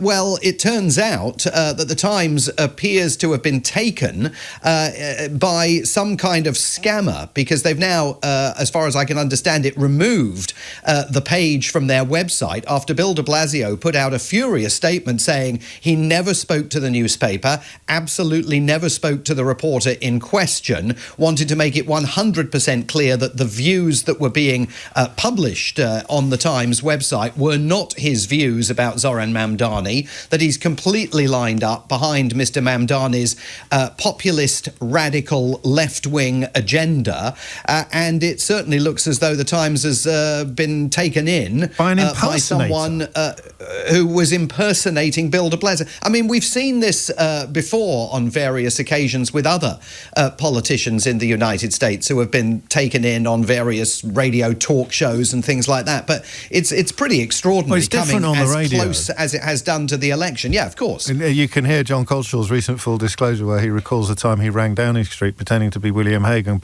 got put straight through to Tony Blair, much to his own shock and surprise. Just to step out, staying with Donald Trump, but stepping out of the United States for a moment, when is a ceasefire not a ceasefire? Well, that's the big question. When is peace in Gaza not peace in Gaza? And when is one of the 8 wars that you've claimed that you have historically brought to an end actually about to start reviving? I mean, I think the events of the last few hours in Gaza and Israel's airstrikes on the territory again indicates the fragility not just of the ceasefire, but of the entire 20-point peace plan that Donald Trump put forward. I mean, I think there's no question that, you know, on Monday a week ago, when the living hostages, were being returned from Gaza, and Donald Trump made that triumphant visit to the Middle East, not just to Israel, but also to Sharm el-Sheikh, of course, in Egypt, you know, he was justifiably taking what appeared to be a lap of victory, but it was a premature lap of victory, especially given the fact that whatever the outcome of this new outbreak of hostilities between the two sides, there are still vast numbers of unanswered questions. How on earth is Hamas going to be demilitarized? The White House cannot answer that question. Donald Trump insists it is absolutely going to happen one way or the other. Either they give up their weapons, or he says, we're going to go in there and take them from them. But who's the we here? Because he also says American boots aren't going to be put on the ground in Gaza. And that's just one element before you get to the question of what does the day after look like in Gaza? What does governance in Gaza really look like? This board of peace headed by Donald Trump, with Tony Blair playing a pretty hefty role on the ground, according to the proposals that he's discussed with US officials. In practical terms, what does that look like, and how much longer is the president really going to be able to say, I solved the war, when perhaps he didn't? Reports of over 100 dead, of course, in Gaza, including reportedly dozens of children. Israel claimed that an Israeli soldier was shot by Hamas, but Hamas disputes that claim, and foreign journalists are still not allowed to go into the territory in order to provide some form of objectivity and clarity on these always confused and conflicting accounts. It's gone one of those days where we're not going to cover everything because there aren't enough hours in the day, so you choose what in order of importance. Simon, what's next? I think we should talk about the government shutdown, yes, because we're almost a month into it now, and it's really going to begin to bite in the next few days. Food stamps recipients aren't going to be getting any more of their food assistance from the US government. That is literally going to leave people hungry in the lowest levels of income earners across the United States. Federal government workers aren't being paid. They have no idea whether, for example, their mortgage providers are going to offer forbearance against late payments, or whether traditional penalties are going to apply. I heard from one federal government worker yesterday who texted me and said, I am angry all the time because there is, I think, tremendous tension now among hundreds of thousands of these civil service families. And take a listen to what Donald Trump said while he was in Asia yesterday, while he was in Japan, about where exactly he thinks this shutdown might be going. Because the thing to understand about all of this is that it's not accidental. It is by design. He leads a government, his director of the Office of Management and Budget, before they came into office, said that creating trauma among government civil servants was the aim. They view these government civil servants as the enemy within the US government. And listen to what Donald Trump said yesterday about Congress. He was arguing that when he put together that huge, big spending and legislative proposal, the so-called Big Beautiful Bill, that he's now signed into law, well, as far as he was concerned, that was his relationship with Congress pretty much done and dusted. I said, put it all into one bill, and if we get it done, we're done for 4 years. We don't need anything more from Congress in terms of that, right, Scott? We got it all done. It was a little risky, but because if we didn't get it done, I don't know, who knows what would happen with these radical left lunatics that we have to deal with. So he absolutely relishes this shutdown, doesn't have anything to worry about as far as, from his perspective, Congress is concerned, has no need for it, he suggested there going forward, because this is giving him the opportunity once again to try and prove that the powers of the presidency are unlimited. Even the fact, James, that he is in Asia preparing for that all-important meeting with President Xi Jinping of China tomorrow, even that is extraordinary. Most American presidents wouldn't leave the country and make a huge international trip at a time when the government was shut down. They'd be here trying to get it reopened. Donald Trump loves this shutdown, and he is very unconcerned about whether it comes to an end, even though some of the developments over the next few days are further going to depress his numbers in the opinion polls, because all those families impacted by all of these funding cuts and furloughed pay packets are going to get very angry very quickly. It's easy to see why your contact is so angry already, with more on the way. And I can't believe this, but this is the only way I can phrase the question. They've killed more people without any evidence of wrongdoing. Yes, they have, absolutely. 4 more boats. There were varying reports yesterday, 3 or 4 boats in the Caribbean blown out of the water yesterday, in the Pacific, actually, they said yesterday. Right. Once again, providing no evidence at all to support their claims advanced by the Secretary of War, Pete Hegseth, that these boats were carrying drug traffickers to United States shores. I mean, we just have to apparently believe that because he said it. He hasn't provided any evidence to support it. 14 people killed. I believe 1 survivor was recovered in the waters after those attacks rained down on those maritime vessels. And every indication that the government of Donald Trump is still planning to launch airstrikes on what they claim are drug trafficking operations on Venezuelan soil. I mean, the maritime stuff is all extrajudicial, and they don't even pretend that it's covered under international law. If they do start launching airstrikes on Venezuelan soil, the Venezuelan government will view that as an act of war and a direct assault on the country's sovereignty, despite the lack of democratic qualifications that President Nicolas Maduro enjoys in Caracas. And finally, the head of Border Patrol finally receiving a little bit of pushback from a judge in Chicago. Bovino, well, the rather for just nominative determinism, isn't it, in action? Absolutely amazing story. This is Greg Bovino. He is the head of the Border Patrol. And remember that Donald Trump is slowly giving more authority to the Border Patrol in terms of the mass deportation program and taking some authority away from ICE, the Immigration, Customs and Enforcement Division.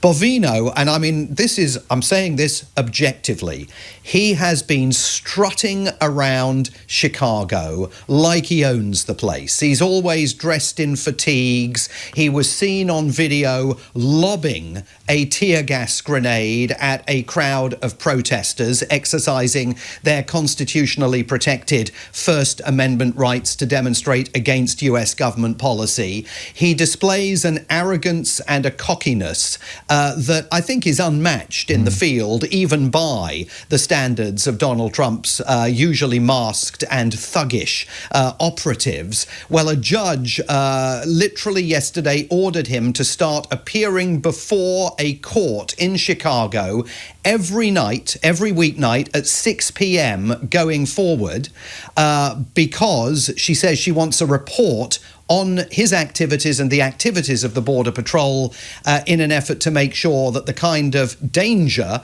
that she argues they pose to civilians in Chicago by chucking this tear gas around willy-nilly is immediately headed off. So it's going to be very interesting to see if he turns up tonight and what kind of sanctions will be levelled against him if he either fails to turn up or if he continues to act in the absolutely indiscriminate way in which he's been acting over the last few days. I said there was a lot to get through, and we probably haven't got through all of it, but we've done a pretty good job, Simon, thanks to you.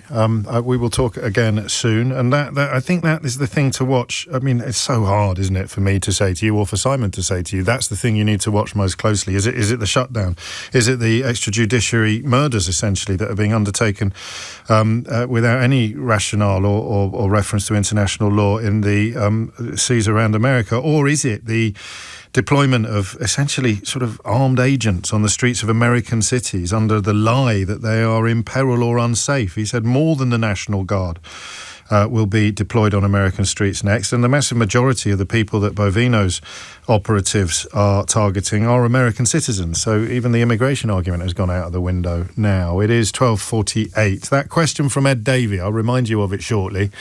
Something that adds to my sense that an awful lot of people who do what I do for a living are absent without leave when it comes to some of the stories that we should all be exercised by. James O'Brien on LBC. 51 is the time. Ed Davey probably emerged from PMQs this week with a little more credit than either of the two major party leaders, not least because of this intervention. Mr. Speaker, across Europe, in countries like Poland, Germany and France, we've seen evidence of dangerous Russian interference in their politics. Last month, the former leader of a major party in Wales pleaded guilty to taking bribes to make pro-Russian statements. The evidence shows Nathan Gill was a close confidant of the current Reform Party leader for years. So does the Prime Minister agree with me that it's time we had an in-depth investigation into Russian meddling and money in British politics? Joining his comments on Prunella Scales, and on this question of Russian interference, it is a serious problem in countries across Europe, including in our country, where it's a constant threat. And Mr. Speaker, for NATO allies, the conflict in Ukraine and dealing with Russian aggression is the number one issue. And that is why I have to say the Reform Party would be an absolute disaster for our defence. We are a trusted member of NATO. We wouldn't be a trusted member if we were Putin friendly. We are leading the coalition of the willing, giving security and comfort to 30 other countries that will collapse under reform because they're Putin friendly, and it'd be a real threat to our defence and our security. Sir Ed Davey. Mr. Speaker, I'm grateful for the Prime Minister's reply, and I agree with him on Ukraine, but I do hope he will look at an investigation into this Russian interference in our politics. That would be a good idea, an investigation, wouldn't it? Well, let's have a look at two of the characters that Ed Davey just talked about. Nathan Gill, who has been convicted of receiving bribes from Kremlin stooges, and Nigel Farage, who hasn't. Here is the latter speaking in March of 2014 in the European Parliament. This EU empire, ever seeking to expand, stated its territorial claim on the Ukraine some years ago. Just to make that worse, of course, some NATO members said they too would like the Ukraine to join NATO. We directly encouraged the uprising in the Ukraine that led to the toppling of the President Yanukovych, and that led, of course, in turn to Vladimir Putin reacting. And the moral of the story is if you poke the Russian bear with a stick, don't be surprised when he reacts.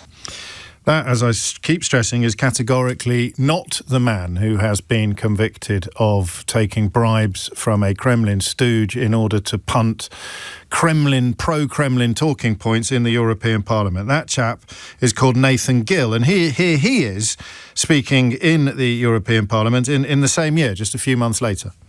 The first attempt led to the overthrow of the democratically elected pro-Russian president and the current civil war which we have now in the Ukraine. With Putin up in his rhetoric, where is this going to end? The Ukraine is a buffer zone between NATO and Russia. The EU is taking away this buffer zone, potentially putting NATO tanks on the border with Russia. What you are doing today is throwing petrol onto the bonfire that the EU lit. Putin is not the biggest threat to our civilization. The biggest threat is Muslim extremists. This is for political reasons and poking the Russian bear is very dangerous. For this reason, UKIP voted against this agreement. Also, of course, voted against attempts to outlaw Russian propaganda from European media. Just to stress again, the first voice you heard has categorically not been convicted of taking bribes from a Kremlin stooge to raise pro-Kremlin talking points in the European Parliament. But the second voice you heard, Nathan Gill, not Nigel Farage, has been convicted of that.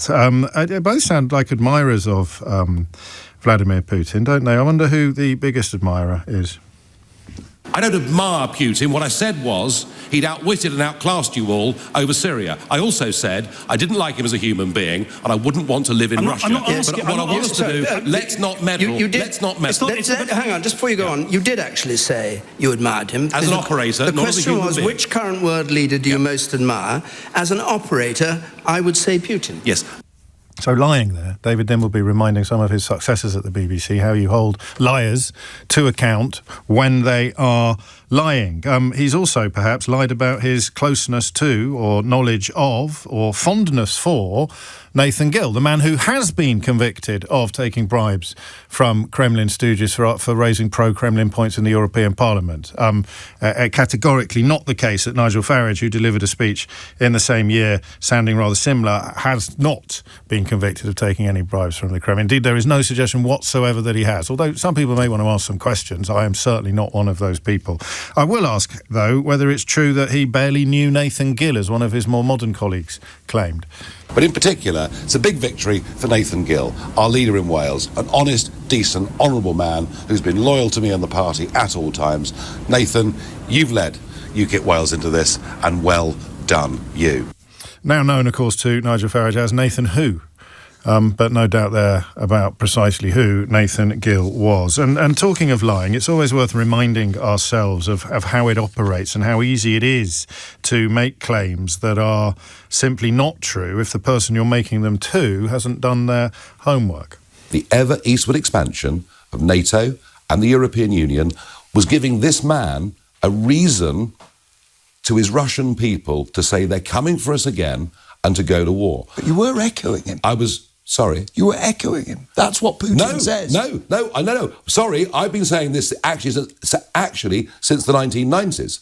Ever since the fall of the wall. But hang on a second. We've provoked this war. It's, of course it's his fault.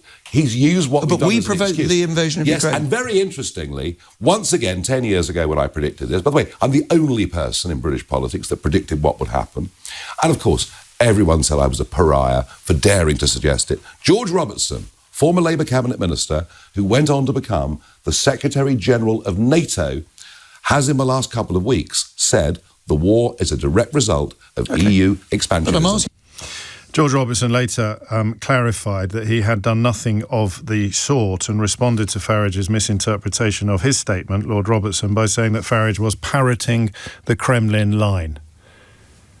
But for the avoidance of doubt, that clip came from Panorama, for the avoidance of doubt, Nigel Farage has categorically not been convicted in court of parroting Kremlin lines after receiving bribes from Kremlin stooges, but Nathan Gill, who delivered a very similar sounding speech in the same parliament just a few months previously, absolutely has.